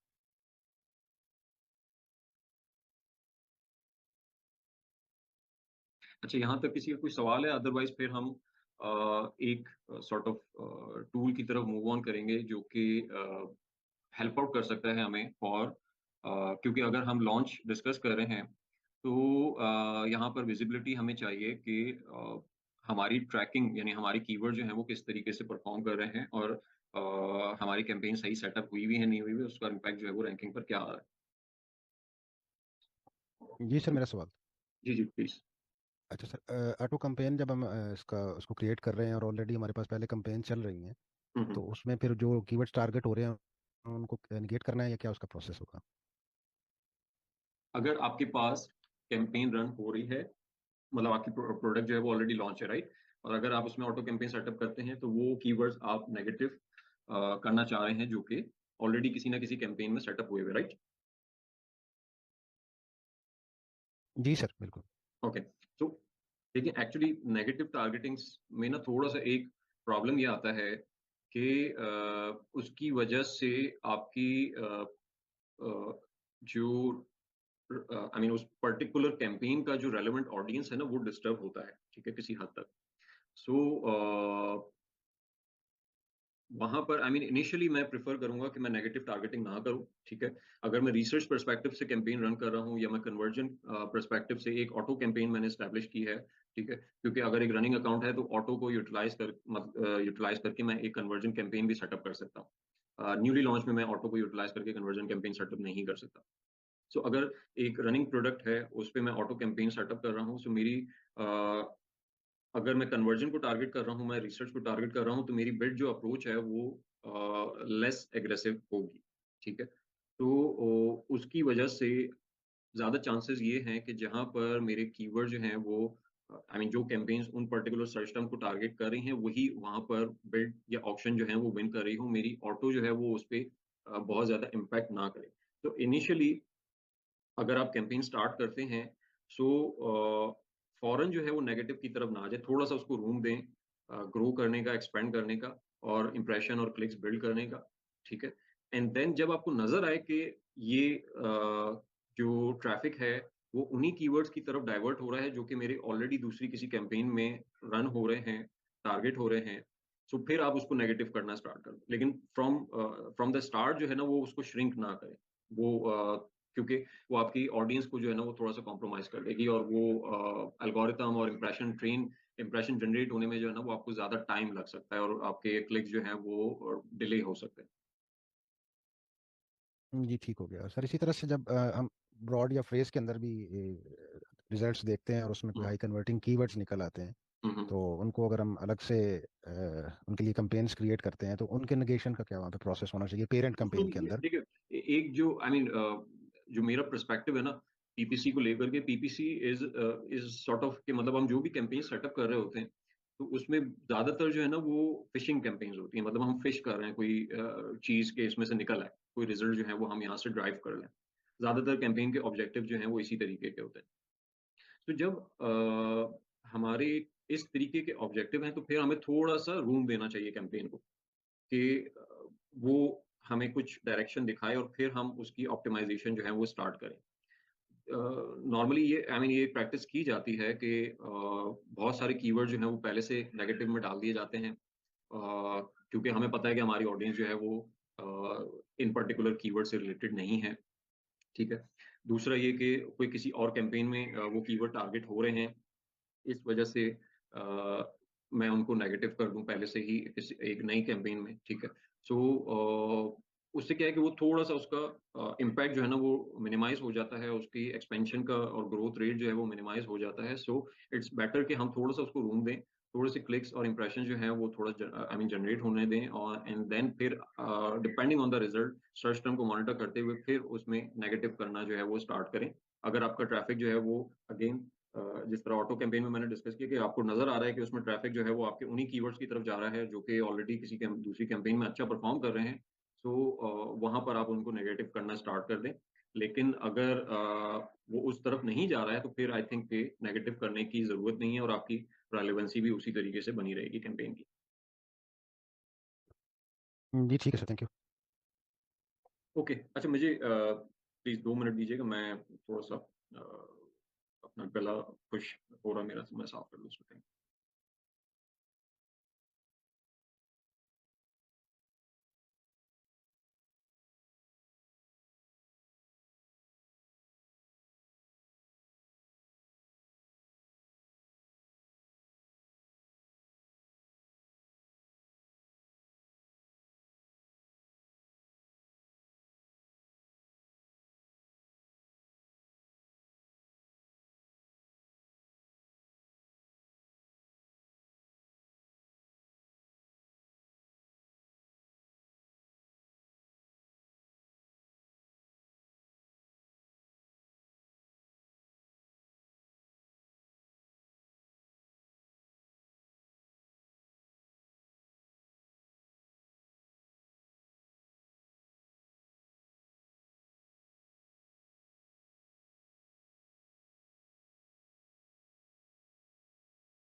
जी, सॉरी। Sir okay. एक छोटा सा क्वेश्चन था, अगर एक ऑलरेडी प्रोडक्ट है जो चल रही है एक अकाउंट में, उसकी कोई वेरिएशन हम ऐड करते हैं तो उसकी कैंपेन्स को किस तरह से मैनेज करना चाहिए? वो मतलब ऑलरेडी जो कैंपेन्स चल रही हैं उन्हीं में एक नया ऐड ग्रुप बना के या एक उसकी कैंपेन बिल्कुल ही सेपरेट करके उसको हम मैनेज करें? देखिए उसमें 2 सिनेरियोज़ जो है ना वो आ जाते हैं। एक तो ये है कि वो सेपरेट करके उसको हम मैनेज करें। देखिए उसमें 2 सिनेरियोज़ जो है ना वो आ जाते हैं। एक तो ये है कि वो जो वेरिएशन आपने ऐड की है, वो सॉर्ट ऑफ एक एडिशनल ऑप्शन के तौर पे आपने ऐड कर दी है, उसकी एज़ सच कोई डिमांड नहीं है। स्पेसिफिकली उसके कोई वेरिएशन स्पेसिफिक कीवर्ड्स नहीं हैं, ठीक है? सो वहाँ पर आप जो ऐसी कैंपेन्स हैं जो let's say conversion based campaign हैं, वहाँ पर आप उनको एज़ अ वेरिएशन जो है वो ऐड मतलब एक एडेड टारगेट जो है वो अपने ऐड ग्रुप में ऐड कर सकते हैं। कुछ कैंपेन्स में फॉर वाटर टेस्टिंग एंड कि उसपे क्या कन्वर्जन आ रही है और किस तरीके से वो कन्वर्ट हो रही है। लेकिन अगर कोई ऐसी प्रोडक्ट है जिसकी इटसेल्फ डिमांड है उस पर्टिकुलर वेरिएशन की, उसके कीवर्ड्स भी अवेलेबल हैं और उनके कुछ डिसेंट सर्च वॉल्यूम जो हैं वो मौजूद हैं। जैसे लास्ट सेशन में हम बात कर रहे थे कि बेडिंग और इस तरह की निशेज़ में वो कीवर्ड स्पेसिफिक जो कीवर्ड्स होते हैं वेरिएशन स्पेसिफिक उनके सर्च वॉल्यूम भी बहुत डिसेंट होते हैं, बहुत हाई डिमांड प्रोडक्ट्स होती हैं। तो वहाँ पर इस तरह की वेरिएशन अगर आप लेके आ रहे हो तो फिर डेफिनिटली आपको न्यू कैंपेन जो है वो एस्टैब्लिश करनी होंगी जस्ट लाइक कि आप एक नई प्रोडक्ट जो है वो रैंक कर रहे हो क्योंकि आपको उन वेरिएशन स्पेसिफिक कीवर्ड्स के ऊपर उनको रैंक करवाना होगा। सो आपको प्रॉपर स्ट्रैटेजी के साथ उस प्रोडक्ट को उस पर्टिकुलर वेरिएशन को लॉन्च करना पड़ेगा उस केस में। अच्छा सर, अगर हम उसको इसी तरह ऐड ग्रुप में एज अ टारगेट ऐड करते हैं, वेरिएशन पैक साइज की है, मतलब वो उसका ऑब्वियसली कोई कीवर्ड स्पेसिफिक तो नहीं होगा फिर उसका ना, तो उस केस में हमें उसमें फिर जब एल्गोरिथम कौन सी वेरिएशन को शो करेगा, मतलब उनमें फिर दोनों में आपस में कंपटीशन होगा या किस तरह वो बिड विन करेंगी ये दोनों वेरिएशंस, क्योंकि उन पे सेम नहीं, बिड है? बिड्स तो अगर आप ऐड ग्रुप में अप्लाई करते हैं तो बिड्स तो दोनों पे सेम अप्लाई हो रही होंगी ना। तो सर वेरिएशन कौन सी फिर शो हो रही होगी, मैं सिर्फ ये पूछना चाह रहा हूँ दोनों देखिए में से उसमें फिर। उसमें अमेजोन का जो है ना वो कोई एक पर्सपेक्टिव ये है कि अमेजोन जो है वो कन्वर्जन की बेसिस पे एड शो करता है, ठीक है। फॉर एग्जांपल मैं आपको एक एग्जांपल से समझाने की कोशिश करता हूँ कि एक मैंने प्रोडक्ट लॉन्च किया, उसमें 3 वेरिएशन थी, 3 अलग-अलग कलर की वेरिएशन थी, ठीक है। एंड वहाँ पर मैं टॉप ऑफ द सर्च को टारगेट कर रहा था। सो अब टॉप ऑफ द सर्च पे मेरी प्रोडक्ट कैंपेन जो है वो 3 वेरिएशंस को टारगेट कर रही है, ठीक है। तो फर्स्ट पेज पे टॉप ऑफ द सर्च पे मेरा एसएन शो होता था और उस पे एक वेरिएशन आती थी येलो कलर की, ठीक है। सेकंड पेज पे फिर अगेन मेरी प्रोडक्ट शो होती थी टॉप ऑफ द सर्च पे और उस पे दूसरे कलर की वेरिएशन आती थी और थर्ड पेज पे तीसरी वेरिएशन आती थी, ठीक है। So top of the search पे अमेज़न जो है वो तीनों को शोकेस कर रहा है, लेकिन उसका ये कि प्रायोरिटी जो है वो फर्स्ट पेज पे कोई और है, सेकंड पे कोई और है, थर्ड पेज पे कोई और है, ठीक है। तो वो एक्चुअली वो तीनों टारगेट हो रही हैं उस पर्टिकुलर कीवर्ड के ऊपर, उस पर्टिकुलर प्लेसमेंट के ऊपर। टॉप ऑफ द सर्च सिर्फ फर्स्ट पेज का नहीं होता, top of the search her page का होता है, ठीक है। और अगर आप टॉप ऑफ द सर्च पे शो हो रहे हो, दैट डजंट मीन कि आपको फर्स्ट पेज के टॉप ऑफ द सर्च पे ही इंप्रेशन या क्लिक्स आए हों। वो हो सकता है कि आप सेकंड पेज के टॉप ऑफ द सर्च पे जो है वो मौजूद हो, लेकिन अगर आप टॉप ऑफ द सर्च को ही टारगेट कर रहे हो, तो वो उसी पर्टिकुलर प्लेसमेंट पर ही टारगेट होगा, वो बाकी प्लेसमेंट की तरफ नहीं जाएगा, रेस्ट ऑफ द सर्चेज़ की तरफ नहीं जाएगा या प्रोडक्ट पेजेज़ की तरफ नहीं जाएगा। सो वो डिपेंड करता है कि वो आपको फर्स्ट पेज पे स्पॉट मिलता है, सेकंड पेज पे। खैर, सो अ, उस सूरत में आपके तीनों वेरिएशंस को या मल्टीपल वेरिएशंस वेरिएशंस को प्लेसमेंट्स मिल रहे होंगे। अच्छा, अब यहाँ पर बात आ जाती है कि कौन-सी वेरिएशन जो है वो फर्स्ट पेज पे आएगी, कौन-सी सेकंड पेज पे आएगी, ठीक है? सो यहाँ पर मैंने खुद टेस्ट किया हुआ है कि मेरी प्रोडक्ट अ, उसमें एक जो मेन कैटेगरी जो मेन प्रोडक्ट थी, हीरो प्रोडक्ट आप कह सकते हैं कि जो ज़्यादा कन्वर्ट होती थी, उसको रिमूव करके अमेज़न जो है वो बार-बार जो दूसरी वेरिएशन है, उसको लेके आ जाता था, ठीक है? सो दैट सजेस्ट कि अमेज़न जो है वो कन्वर्जन की बेसिस पे ऐड जो है वो शो नहीं कर रहा है, ठीक है? वो उसका कोई रैंडम मैकेनिज़्म है जिसकी बेसिस पे ऐड जो है वो शो हो जाता है, ठीक है? तो ऐसी जगहों पर जहाँ पर आप अपनी वेरिएशन को यानी अपनी मेन वेरिएशन को कॉम्प्रोमाइज़ नहीं कर सकते हो जिस कैंपेन के थ्रू, तो वहाँ पर हमें वेरिएशन जो है वो ऐड नहीं करनी चाहिए, ठीक है? अगर मैं एक चाहता हूँ कि मेरी जो लार्ज साइज़ वाली वेरिएशन है, ठीक है? वो इस पर्टिकुलर कीवर्ड के ऊपर लाज़मी शो होनी चाहिए। तो वहाँ पर मुझे एक नई वेरिएशन ऐड नहीं करनी चाहिए क्योंकि मेरी अ, उसकी बेसिस पे अमेज़न हो सकता है कि वो न्यू वेरिएशन वहाँ पे शोकेस करना स्टार्ट कर दे, ठीक है? लेकिन अगर ऐसी कैंपेन है जहाँ पर मेरी प्रायोरिटी सिर्फ़ कन्वर्जन लेना है या मेरी प्रायोरिटी सिर्फ़ रिसर्च बिल्ड करना है, ठीक है? सो वहाँ पर और मेरी उसमें ये ऑप्शन नहीं है कि वो किसी भी कीवर्ड से आए और किसी भी एसिन से आए, जो कि मैं टारगेट या किसी भी वेरिएशन से आए। तो वहाँ पर मैं उनको टारगेट कर सकता हूँ क्योंकि अमेज़न का कोई hard and fast rule defined नहीं है इसको लेकर के कि अमेज़न किस बेसिस पे उनको रैंक करेगा या किसको पहला स्पॉट देगा, किसको दूसरा स्पॉट देगा। वो लाइक्लीहुड है वो पॉसिबल रैंडम बेसिस भी हो सकता है कि वो कोई डिफाइंड रूल नहीं है। ठीक है सर, समझ अभी से काफी हद तक क्लियर हो गया। अच्छा, अब हम बात कर रहे थे थोड़ा-सा कि अगर हमने कैंपेन एस्टैब्लिश कर ली, ठीक है? अब हमारी कैंपेन्स रन भी हो रही हैं, उस पे क्लिक भी आ रहे हैं, ठीक है? लेकिन मुझे एक अ, मेरे लिए ये बेहतर होगा बीइंग अ पीपीसी मैनेजर कि मेरे पास उन कैंपेन्स की का जो इम्पैक्ट पड़ रहा है कीवर्ड की रैंकिंग पे, क्योंकि मेरा अल्टीमेट ऑब्जेक्टिव है कि मेरे प्रोडक्ट जो हैं वो ऑर्गेनिकली रैंक होना स्टार्ट हो जाएँ मल्टीपल सर्च टर्म के अराउंड। सो मेरे लिए एक नीड क्रिएट हो जाती है यहाँ पर एक ट्रैकिंग सिस्टम की। अच्छा, अब ट्रैकिंग सिस्टम में हमारे पास नॉर्मली एक ऑप्शन मौजूद होता है कीवर्ड ट्रैकर का, राइट?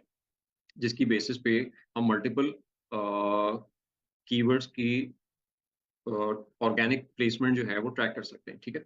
लेकिन यहाँ पर एक प्रॉब्लम ये है कि यहाँ पर जो रैंक्स हैं वो हिस्टोरिकल मुझे नज़र नहीं आते, ठीक है? अगर मुझे हिस्टोरिकल चेकआउट करना है तो मुझे इंडिविजुअल कीवर्ड्स के ग्राफ्स जो हैं वो उसकी बेसिस पे चेकआउट करने होंगे। मुझे एक ही व्यू में जो है वो चीज़ शोकेस नहीं हो रही कि कितने ऑर्डर्स आने पे या कितने कीवर्ड्स पे आज की तारीख में रैंकिंग हुई थी। नेक्स्ट डे जो है वो कितने कीवर्ड्स पे मजीद रैंकिंग हो गई। सो वो जो ग्रोथ वाला फैक्टर है या रैंकिंग इंप्रूवमेंट वाला फैक्टर है वो मुझे नज़र नहीं आ रहा। और मेरी जो भी मैं कैंपेन की ऑप्टिमाइजेशन के ऊपर काम कर रहा हूँ, सो उसके इम्पैक्ट जो है मैं स्पेसिफिकली आइडेंटिफाई नहीं कर पा रहा through this particular keyword tracker. So अगर हम अपना कोई ट्रैकर जो है वो स्टैब्लिश करने की कोशिश करें, लेट्स से कि मैं एक ऐसा ट्रैकर बना लूं जिसकी बेसिस पे मुझे उन कीवर्ड्स की ट्रैकिंग जो है वो अवेलेबल हो जाए और मेरे पास एक विजिबिलिटी आ जाए और उसकी बेसिस पे मैं बेहतर डिसीजन ले पाऊँ अपनी ऑप्टिमाइजेशन से रिलेटेड और अपनी स्ट्रैटेजी से रिलेटेड। ठीक है। सो यहाँ पर सबसे पहले मुझे चाहिए कीवर्ड का डाटा।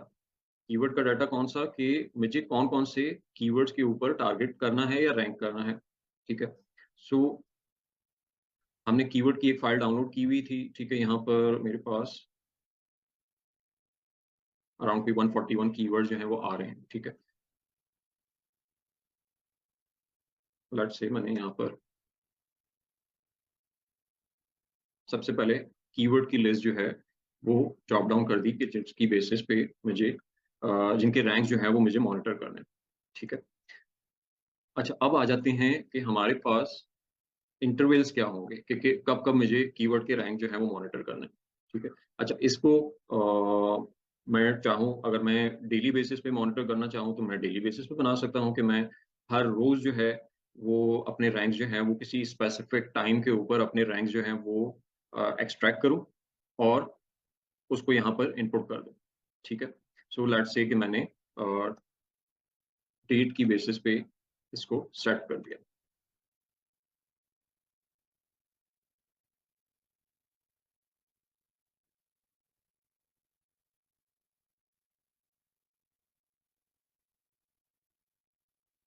इसको हम मजीद,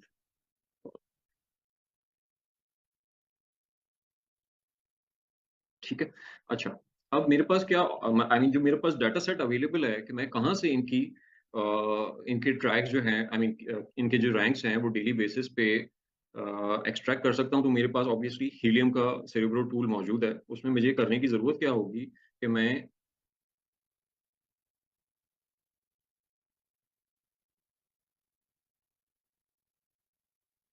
यहाँ पर अपना पर्टिकुलर एसिन जो है उसको डेली बेसिस पे उसका रिवर्स एसिन करूँ और उसकी बेसिस पे रिजल्ट जो है वो जनरेट कर लूँ। ठीक है। अब लेट्स से मेरे पास एक ये जो फाइल है ये कीवर्ड सेरेब्रो से ही एक्सट्रैक्ट हुई है और तो मेरे पास इस तरीके की एक फाइल आ जाएगी। ठीक है। और इस पे मेरे रैंक जो है वो मेंशन हुए हुए होंगे। ठीक है। अब मुझे ये डाटा जो है वो इसकी बेसिस पे अपने रैंक जो है वो इन कीवर्ड के अराउंड जो है वो पता करना है। ठीक है। सो मैं क्या करूंगा कि मैंने एक शीट बनाई 24 2023 के नाम से, 23 के नाम से। ठीक है। और मैंने एज इट इज ये डाटा जो है पूरा का पूरा, आप चाहो तो शीट भी मूव कर सकते हो लेकिन समटाइम फॉर्मेटिंग का मसला होता है, तो अगर आप कॉपी कर देंगे तो वो ज़्यादा बेहतर होगा, उसमें कोई फॉर्मूला जो है वो प्रॉब्लम नहीं करेगा।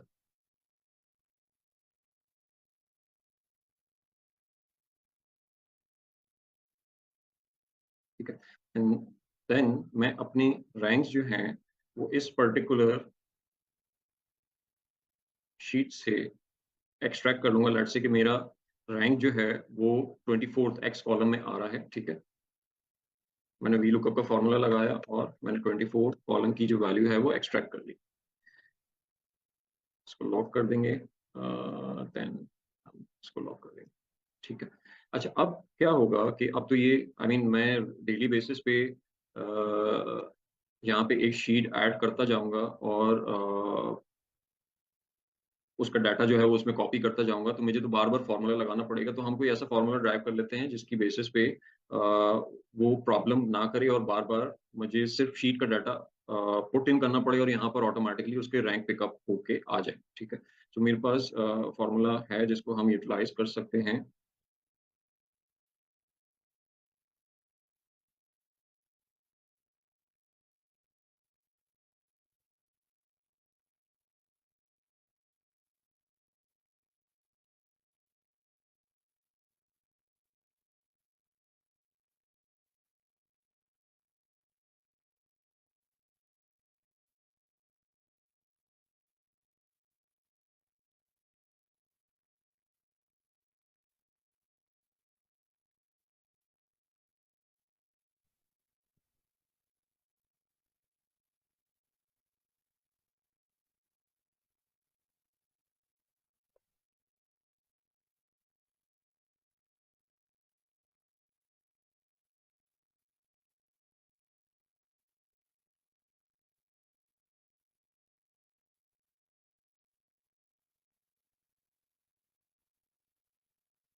ओके, सो अब मेरे पास एक फार्मूला यहाँ पे ड्राइव हो गया है जो कि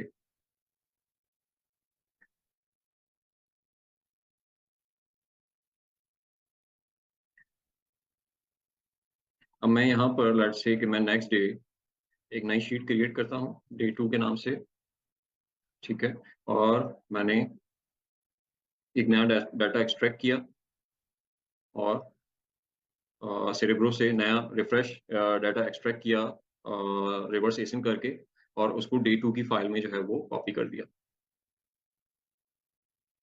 सो अब ये डे 2 की फाइल में पहले एरर आ रहा था, ठीक है, जब ये यहाँ पे मौजूद नहीं है, लेट्स से मैं डे 3 कर देता हूँ, तो यहाँ पर क्योंकि डे 2 की फाइल जो है वो उसको नहीं मिल रही, शीट नहीं मिल रही, वो पिकअप नहीं कर पा रहा, ठीक है, लेकिन जब मैं डे 2 की फाइल यहाँ पे शीट इंसर्ट कर दूंगा, सो वो ऑटोमेटिकली उस पर्टिकुलर एसिन के अगेंस्ट उसका रैंक जो है वो पिकअप कर लेगा, ठीक है।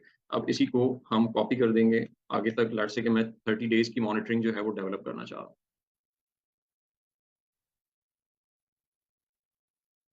या हम 14 डेज 2 वीक्स ही कर लेते हैं, ठीक है।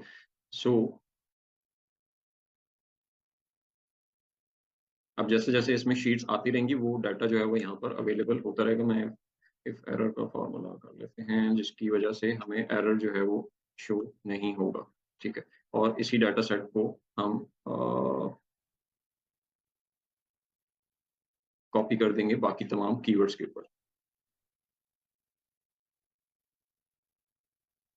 अच्छा, अब ये तो मुझे नजर आ रहा है कि मेरी रैंकिंग जो है वो डेली बेसिस पे किस तरीके से इम्प्रूव हो रही है, ठीक है। दूसरा, मेरे पास क्या वेरिएबल ऐसा हो सकता है जो कि मेरे लिए ज़रूरी हो मॉनिटर करना एज अ कीवर्ड ट्रैकर या एज अ रैंकिंग ट्रैकर, ठीक है। वो एक तो ये कि मेरे लिए सर्च वॉल्यूम जो है वो बड़े मैटर करते हैं कि मैं किन कीवर्ड्स के ऊपर लेट्स से जिस तरह हीलियम में आ रहा होता है हमारे पास कीवर्ड ट्रैकर में, जिस तरीके से वो हमें सेगमेंटेशन करके देता है यहाँ पे टॉप 10 की, कि टॉप 10 में हमारे कितने कीवर्ड्स आ रहे हैं और टॉप 50 में हमारे पास कितने कीवर्ड्स आ रहे हैं, ठीक है। तो क्या हम यहाँ पर इस तरह का अगर एक डेवलप कर लें कि हम टॉप 10 में कितने कीवर्ड्स पे रैंक कर चुके हैं और टॉप 50 में कितने कीवर्ड्स के ऊपर रैंक कर चुके हैं, ठीक है। एक तो ये वैल्यू हमारे पास आ जाए, ठीक है। देन नंबर ऑफ ऑर्डर जो है वो यहाँ पे मैटर कर सकता है कि मैं लेट्स से कि मैं यहाँ पे मैनुअली जो है वो डेली की सेल्स वेलोसिटी जो है वो इनपुट करना स्टार्ट कर दूँ, ठीक है, और इसकी बेसिस पे मेरे पास एक नंबर आ जाए और मतलब मुझे पता चल रहा हो कि सेल्स कितनी जनरेट हो रही है और उसकी बेसिस पे मेरे रैंक जो हैं उसके ऊपर कितना इफेक्ट जो है वो जा रहा है, ठीक है। मजीद वेरिएबल ट्रैकिंग के पर्सपेक्टिव से क्या हम इनपुट कर सकते हैं कि मैं अपने मेन कीवर्ड जो हैं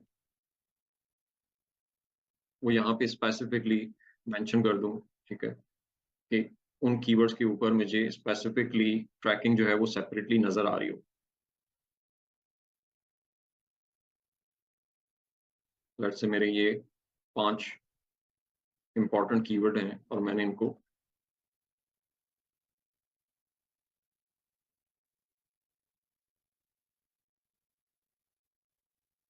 स्पेसिफिकली टारगेट किया हुआ है कि इनके रैंक जो हैं वो मुझे स्पेसिफिकली पता चल रहे हो, ठीक है। सो ये मैं सेम फार्मूला जो है वो यहाँ पे कॉपी कर लूंगा तो मुझे नजर आ जाएगा कि इन 5 कीवर्ड के ऊपर मेरी रैंकिंग पोजीशन जो है वो क्या हो रही है, या मैं वो कीवर्ड यहाँ पे ट्रैक कर सकता हूँ जिन पे मैं लेट्स से मैं एग्जैक्ट कैंपेन रन कर रहा हूँ, सो उनकी उन पर्टिकुलर कीवर्ड्स पे मेरी क्या पोजीशनिंग आ रही है,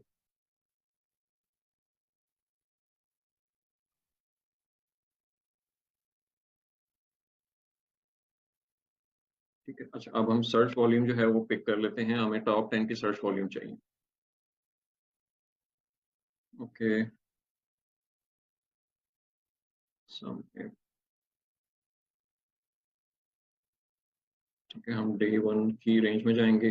हमारा जो एसिन है इसको रेंज दे दी, ठीक है।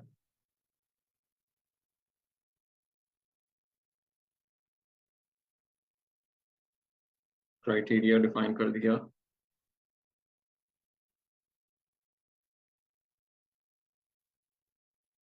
और सम रेंज बता दें।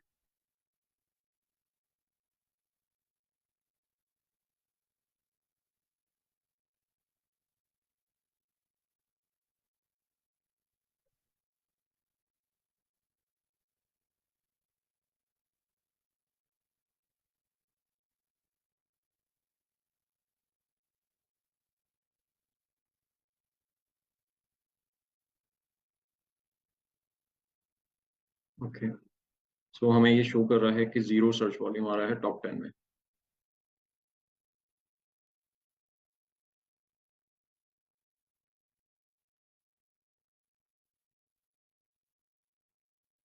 जो कि सही नहीं है।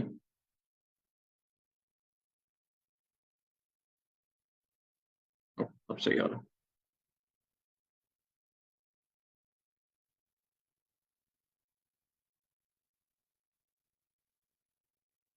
ठीक है, सो इसको मैंने ओके टॉप 10 का सर्च वॉल्यूम ले लिया, और जहां पर लेस देन 50 है उनका सर्च वॉल्यूम ले लिया, और इसको मैं 11 करूंगा,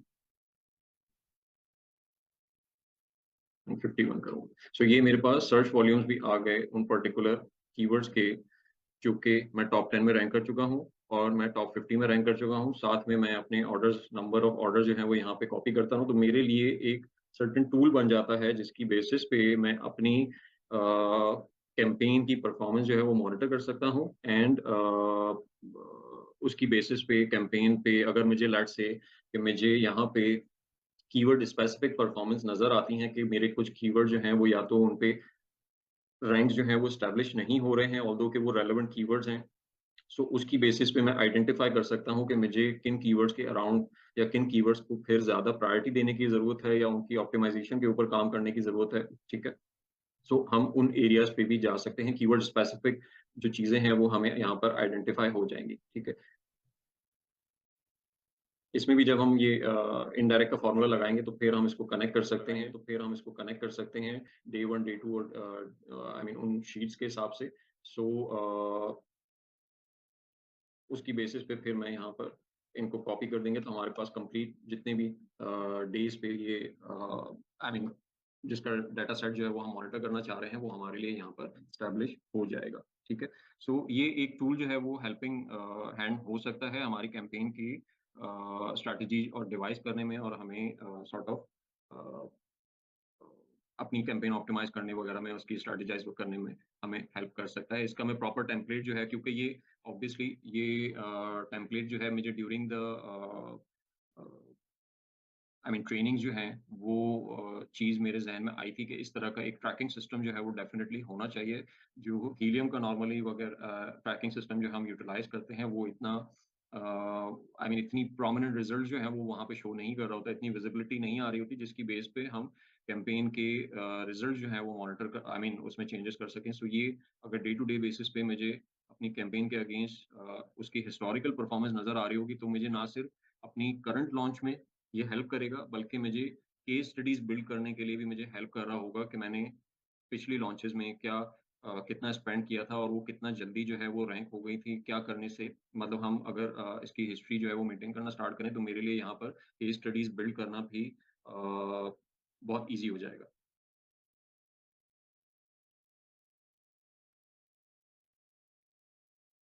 लेकिन नंबर ऑफ ऑर्डर्स मैनुअली तो आपको, हाँ ये एग्जैक्टली हमें मैनुअली लेना पड़ेगा, अदरवाइज वो बहुत सारी चीजें हैं मतलब जो इसमें की जा सकती है। मेरे जहन में एक और चीज ये आ रही थी कि मैं यहाँ पर लेट्स से कि जैसे मुझे यहाँ पर रैंक नजर आ रहा है, ठीक है, सो क्या मेरे लिए पॉसिबल है कि मैं एक इनपुट यहाँ पे ये लेके आ जाऊं कि इस पर्टिकुलर सर्च टर्म के अगेंस्ट मुझे कितने क्लिक्स आए हैं और मुझे कितने नंबर ऑफ ऑर्डर्स इस पर्टिकुलर सर्च टर्म से आए हैं। ऑब्वियसली पीपीसी ऑर्डर्स होंगे, ऑर्गेनिक तो मुझे नहीं पता चल सकते, लेकिन क्या मैं ये ड्राइव कर सकता हूँ कि मैं इसके स्पॉन्सर्ड ऑर्डर जो हैं वो इस पर्टिकुलर शीट में लेके आ जाऊं। तो दैट्स ऑल्सो डूएबल अगर हम जिस तरीके से एक सेरेब्रो की फाइल जो है वो यहाँ पे पेस्ट कर सकते हैं, इसी तरीके से हम स्पॉन्सर्ड प्रोडक्ट की जो की सर्च टर्म रिपोर्ट होती है उसको पेस्ट करके भी उससे ऑटोमेटिकली एक फॉर्मूला सेटअप कर सकते हैं कि वहां से वो सम लेके आ जाए कि उस पर्टिकुलर सर्च टर्म के अगेंस्ट कितने नंबर ऑफ ऑर्डर जो हैं वो जनरेट हुए हैं। तो हमारे पास यहाँ पर दोनों केपीआईज जो हैं वो आ जाएंगे कि क्या रैंक है और डे 1 पे कितने ऑर्डर्स आए, डे 2 पे कितने ऑर्डर्स आए और क्या रैंक था, डे 3 पे कितने ऑर्डर्स आए और क्या रैंक था। सही है, तो वो एक पूरी एक हिस्ट्री बन जाएगी लॉन्च की। अब इसको डिपेंड करता है कि मैं इसको 2 हफ्ते चलाता हूँ, पूरा महीना लेके चलता हूँ, या मैं इसको कंटिन्यूसली कंटिन्यू रखता हूँ ओवरऑल पूरी लॉन्च पे। लेकिन आई थिंक कि ये ड्यूरिंग द लॉन्च फेज एक बहुत अच्छा टूल हो सकता है और बहुत अच्छी इंसाइट प्रोवाइड कर सकता है। जी सर इसमें सॉरी।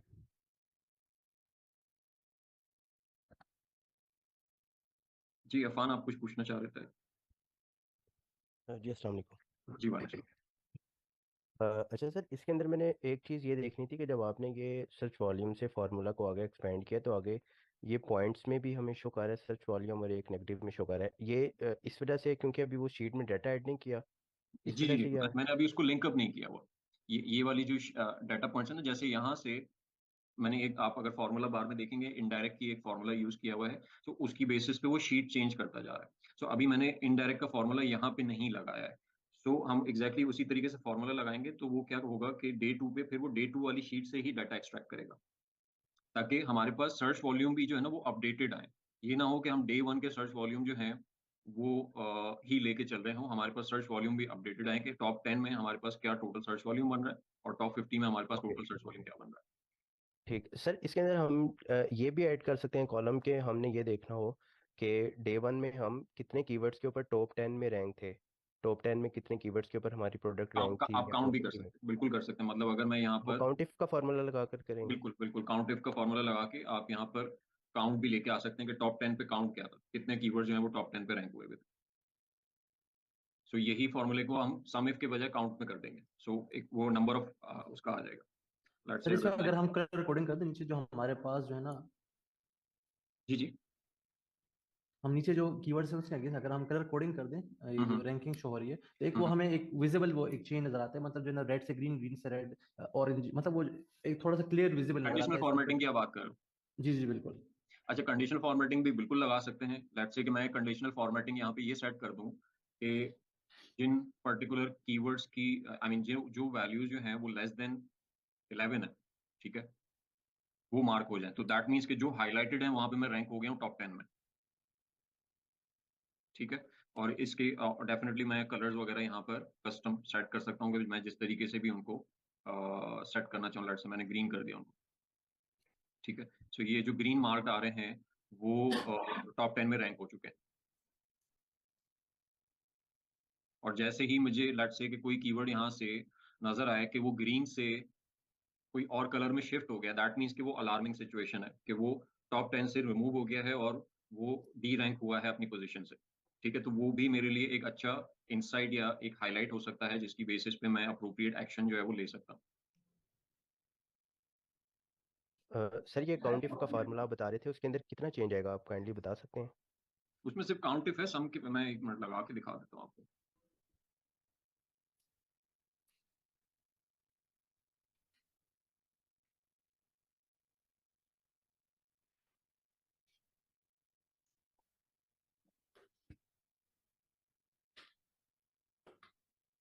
अच्छा, ये मैंने,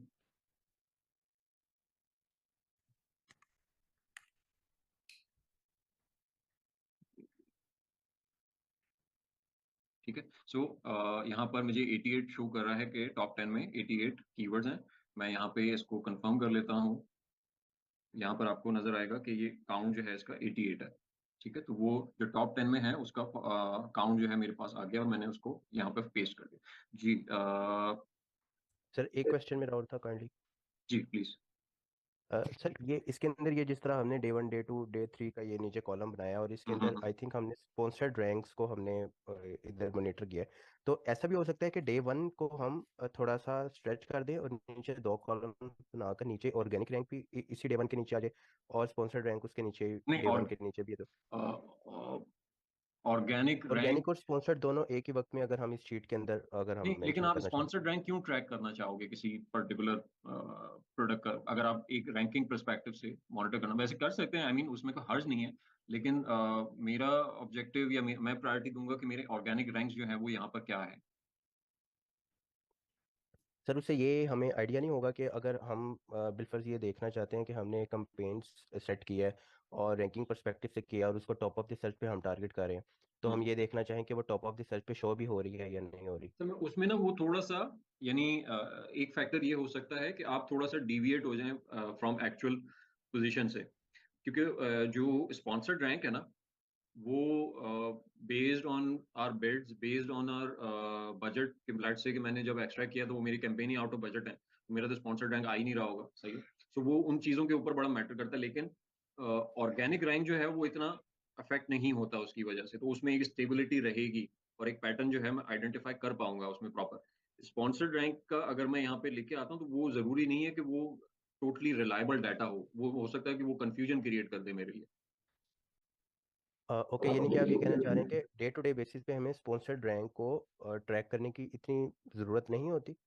नहीं, ज़रूरत होती है, लेकिन अगर आप इस बेसिस पे जो डिसीजन ले रहे हैं ना ऑप्टिमाइजेशन से रिलेटेड या रैंकिंग से रिलेटेड, ठीक है, तो वहां पर उसका उसका अप्रोप्रिएट डाटा सेट है अमेजोन, वो उसकी आपकी कैंपेन की सर्च टर्म रिपोर्ट्स, कि वो सर्च टर्म रिपोर्ट्स में आपको क्या नजर आ रहा है कि स्पेंड किस तरफ जा रहा है, किन कीवर्ड्स की तरफ जा रहा है, कितने क्लिक्स आए हैं, कितने कन्वर्जन रेट है, उससे ड्राइव करना कि आपकी ऑर्गेनिक रैंक जो है वो क्यों इंप्रूव नहीं हो रहे और आपको कहाँ चेंज की जरूरत है। स्पॉन्सर्ड रैंक जो है ना वो डिसीजन मेकिंग के लिए कि मुझे क्या चेंजेस करने की जरूरत है, वो कोई अप्रोप्रिएट टूल नहीं होगा, या मतलब मैं ये नहीं कहूंगा कि आप स्पॉन्सर्ड रैंक की बेसिस पे ये डिसीजन ले लो कि आपको कौन सी कैंपेन जो है वो इम्प्रोवाइज करने की जरूरत है। उसके लिए जो बेहतर टूल है वो ये कि आप अपनी सर्च टर्म का प्रॉपर ऑडिट करें और उसकी बेसिस पे रिजल्ट चेकआउट करें। Okay okay, thank you. ठीक है जी नवीन। Thank you. अच्छा सर, एक तो ये माशाल्लाह बड़ा ज़बरदस्त आइडिया है जो आपने दिया आज इसको रिपोर्टिंग का, क्योंकि ये हमारे लिए ना बड़ी कॉम्प्लिकेशंस हो जाती हैं, बड़ी रिपोर्ट्स और उनसे डेटा सारा कलेक्ट करना। मैं शीट्स बनाता रहता हूँ अक्सर। अच्छा, इसमें एक चीज़ जो है वो ये है, बल्कि दो चीज़ें ऐसी हैं जिनका इशू आता है। एक तो डेटा एक्यूरेसी का और दूसरा ऑटोमेशन का, क्योंकि मैनुअल काम हम जितना फिर ज़्यादा बढ़ाते जाएंगे वो फिर हमारे लिए बड़ा ऐसा टाइम ही है। कंज्यूमिंग प्रोसेस हो जाता है। तो उसको काफ़ी अर्सा हो गया, वैसे तो मैं एक्सेल यूज़ कर रहा हूँ, कि जिस तरह से आपने ये शीट से डेटा एक्सट्रैक्ट किया है ना, हम इसी तरह से वर्कबुक जो होती है, यानी पूरी एक फाइल है, वहाँ से भी डेटा एक्सट्रैक्ट कर सकते हैं।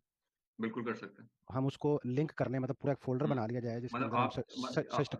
जी हाँ, जी। ये हम कीवर्ड सेरेब्रोस आई मीन सेरेब्रो का रिवर्स एसिन जो निकाल रहे हैं वो हम इस शीट में मेंटेन ना करें, वो किसी सेपरेट वर्कबुक में मेंटेन कर लें और वहां से ये शीट जो है पर्टिकुलर लिंक्ड हो और वो हमेशा वहां से डाटा एक्सट्रैक्ट कर ले। जी जी, मैं उसमें ये कह रहा हूँ कि एक पूरा फोल्डर हो जहाँ पे सेरिब्रो की रिपोर्ट आज की डाउनलोड हुई, वो उसमें पड़ी है, उसको रीनेम किया, वो ऑटोमेटिकली लिंक हो जाए इसके साथ। बिल्कुल बिल्कुल सही कह रहे दूसरे दिन की रिपोर्ट डाउनलोड हुई, उसको जस्ट रीनेम किया, वो लिंक हो जाए इसके साथ। बिल्कुल बिल्कुल हो सकता है। सेम इसी तरह से हम सर्च टर्म रिपोर्ट्स वगैरह जो हैं उनको भी इसी तरह से लिंक कर सकते हैं, और ये बड़ा ऑटोमेशन वाला सिस्टम हो जाएगा। बिल्कुल तो मैं भी बिल्कुल हो सकता है। इंशाल्लाह इस पे बिल्कुल हो वर्किंग सकता करूंगा। है। इवन आपने सर्च टर्म रिपोर्ट का नाम लिया तो मुझे एक पॉइंट जहन में आ गया कि जो भी पीपीसी मैनेजर जो अकाउंट मैनेज कर रहे हैं और जो फ्रीक्वेंटली सर्च टर्म रिपोर्ट जो है वो जनरेट नहीं कर रहे, सो आई वुड सजेस्ट कि आप लोग जो है ना वो अपनी ईमेल के ऊपर वो जो फ्रीक्वेंटली सेटिंग्स होती हैं कि आप रिपीट सर्च टर्म रिपोर्ट जो है वो सेट कर सकते हो, उसकी फ्रीक्वेंसी सेट कर सकते हो। तो आप मंथली बेसिस पे अपनी ईमेल लगा दें और ताकि वो Amazon campaign manager her month and पे जो है वो आपको आपकी ईमेल पे सर्च टर्म रिपोर्ट जो है वो सेंड कर दे। उसकी वजह ये है क्योंकि आपको पता ही है कि अमेजोन में I mean search term report में हमें 90 डेज के बाद जो है वो डाटा फिर नहीं मिल पाता। तो समटाइम ऐसी सिचुएशन भी आती है कि हमारी कैंपेन जो है वो इतनी ऑप्टिमाइज हो चुकी होती है कि हम ऑडिट ही नहीं कर रहे होते, वो चल रही होती हैं ऐसे ही एज इट इज। उसकी वजह से हमारा बहुत सारा डाटा या वो एक सर्टेन पोर्शन जो है वो मिस आउट हो जाता है। सो अगर वहां पर एक ऐसा ऑटोमेटेड सेट हुआ हो कि आपको हर महीने जो है वो सर्च टर्म रिपोर्ट जो है वो मिल जाएगी, सो उसकी बेसिस पे एटलीस्ट ये कि आपके ईमेल पर या आपके कैंपेन मैनेजर में वो रिपोर्ट्स अवेलेबल होंगी और वो आपकी नीड के हिसाब से आप जब चाहो उनको एक्सट्रैक्ट कर सकते हो। जी ठीक है सर। सर दूसरा जो अब डेटा की एक्यूरेसी है उसके हवाले से, अमेजोन पे भी डेटा जो है वो तकरीबन मेरा ख्याल है कि 48 आवर्स के अंदर अपडेट होता है प्रॉपरली, स्पेशली पीपीसी के हवाले से। तो अगर वहाँ से हम किसी किस्म की रिपोर्ट को डाउनलोड कर रहे हैं तो वो भी फिर हमें 2 दिन पुरानी रिपोर्ट को ही करना पड़ेगा ना? नहीं, उसमें तो एट्रीब्यूशन तो आई मीन जो एट्रीब्यूशन विंडो है उसकी कैंपेन्स की वो अप टू मतलब जो अमेजोन टाइम पीरियड बताता है स्पॉन्सर्ड प्रोडक्ट का वो 7 डेज का, और स्पॉन्सर्ड ब्रांड एंड डिस्प्ले के लिए वो अप टू 14 to 21 डेज तक भी जाता है कि वो उसमें कोई चेंजेस जो हैं वो आ सकते हैं। लेकिन स्पॉन्सर्ड प्रोडक्ट में हमने मतलब मॉनिटर किया है कि वो 1 से 2 दिन के अंदर जो है वो अपडेट हो जाता है। सो अगर मैं यहाँ पर 2 दिन बाद भी डाटा सेट करता हूँ तो स्टिल ये कि मुझे कुछ चीज़ें तो रिजल्ट जो है वो बेहतर मिल जाएंगे। या फिर मैं ये कर सकता हूँ कि मैं डे 1 यानी डेली बेसिस के बजाय मैं 3 दिन के गैप पे सेट कर दूं कि डे 1 के बाद मैं डायरेक्टली डे 4 पे जाऊं फिर डे 7 पे जाऊं, फिर डे 10 पे जाऊं, और ताकि वो 3 दिन का इंटरवल आ जाए, ताकि जब मेरे पास वो डाटा सेट आए तो वो रिफाइंड हो, वो एक्यूरेट हो, आई मीन एटलीस्ट 90% तक एक्यूरेसी हो उसके अंदर। जी सर, वैसे डेटा ट्रैकिंग जो है ये तो खैर डेली बेसिस पे हो तो ज़्यादा बेहतर है, लेकिन हम्म उसको डेटा कलेक्शन जो है वो हम वो 3 दिन पुराना कर लें वो ज़्यादा उसमें, क्योंकि सेरिब्रो का डेटा जो निकल रहा है या हीलियम से जो भी डेटा हम निकालते हैं वो भी कोई हम्म 3-4 दिन पुराना होता है, बिल्कुल लाइव डेटा जो इस तरह से नहीं होता हम्म वो। हम्म, हम्म। तो इसको हम फिर 3-4 दिन पुराने डेटे के हिसाब से फिर इसको आगे लेके चले ना। ऐसे ही ठीक। सेरिब्रो का, हाँ, ये एग्जैक्टली सेरिब्रो का जो है वो पुराना होता है। कीवर्ड ट्रैकर में फिर भी हमें अपडेटेड रैंक जो है वो मिल जाते हैं। जी जी सर, उसमें भी थोड़ी बहुत होती है वेरिएशन, लेकिन तो हाँ, ओवरऑल ये कि एक्चुअली उसमें फर्क है ना, आई मीन अब क्योंकि हमें ये नहीं पता हीलियम जो है वो किस पोस्टल कोड पे डाटा उठा रहा है या पिक कर रहा है। अगर हम मतलब हम कैंपेन अगर चेकआउट करें या अपनी ऑर्गेनिक रैंक जो है वो चेकआउट करें मैनुअली, सो ये पॉसिबिलिटी है कि अलग अलग पोस्टल कोड पे जो है वो ऑर्गेनिक रैंक जो है वो हमारे डिफर कर रहे हैं। कहीं पे 10th पोजीशन है तो कहीं पे 12th पोजीशन है, कहीं पे या कहीं पे 6th पोजीशन है। सो उसमें भी हाँ वेरिएशन होती है, लेकिन अमेजोन हीलियम जो है वो किसी एक पर्टिकुलर पोस्टल कोड का या किसी आई मीन कोई उसने बेंचमार्क सेट किया हुआ है जिसकी बेसिस पे वो हमें रैंक शो कर रहा है, ठीक है। सो उसकी वजह से कुछ ना कुछ वेरिएशंस तो रहेंगे ऑब्वियसली। ठीक है सर, बाकी इसके साथ दूसरा डेटा जो है वो खैर मेरा ख्याल शायद आगे जाके आप रिपोर्ट्स वगैरह में करवाएंगे कि जिस तरह से सीपीए की कैलकुलेशन है और बाकी सारी चीज़ें हाँ, हैं, ताकि वो फिर आई मीन ये सिर्फ रैंकिंग के परस्पेक्टिव से है कि हम रैंक्स मॉनिटर कर सकें। जो परफॉर्मेंस बेस्ड है ना, तो वो फिर ऑब्वियसली वो डिफरेंट टेम्पलेट्स होंगे जहां पर हम ऑडिट परस्पेक्टिव से जो है चीजों को एनालाइज कर रहे होंगे। सो वो टोटली डिफरेंट टेम्पलेट होगा उसका। ठीक है सर, थैंक यू। ठीक है, ओके, और तो किसी का कोई सवाल नहीं है, राइट? ठीक है, फिर आज इंशाल्लाह हम इसको वाइंड अप करते हैं, एंड नेक्स्ट क्लासेस में इंशाल्लाह फिर हम ऑडिट्स की तरफ जाना स्टार्ट कर देंगे, और ताकि हमारे पास मतलब एक तो प्रैक्टिकल एक्सपोजर वाइज जो है वो थोड़ी चीज़ें सामने आ सकें, ठीक है। और उसमें क्या क्या मेथड्स जो हैं वो अडॉप्ट किए जा सकते हैं ऑडिट परस्पेक्टिव से, उनको फिर हम चेकआउट करना स्टार्ट करेंगे और अलग अलग केस स्टडीज जो है वो देखना स्टार्ट करेंगे।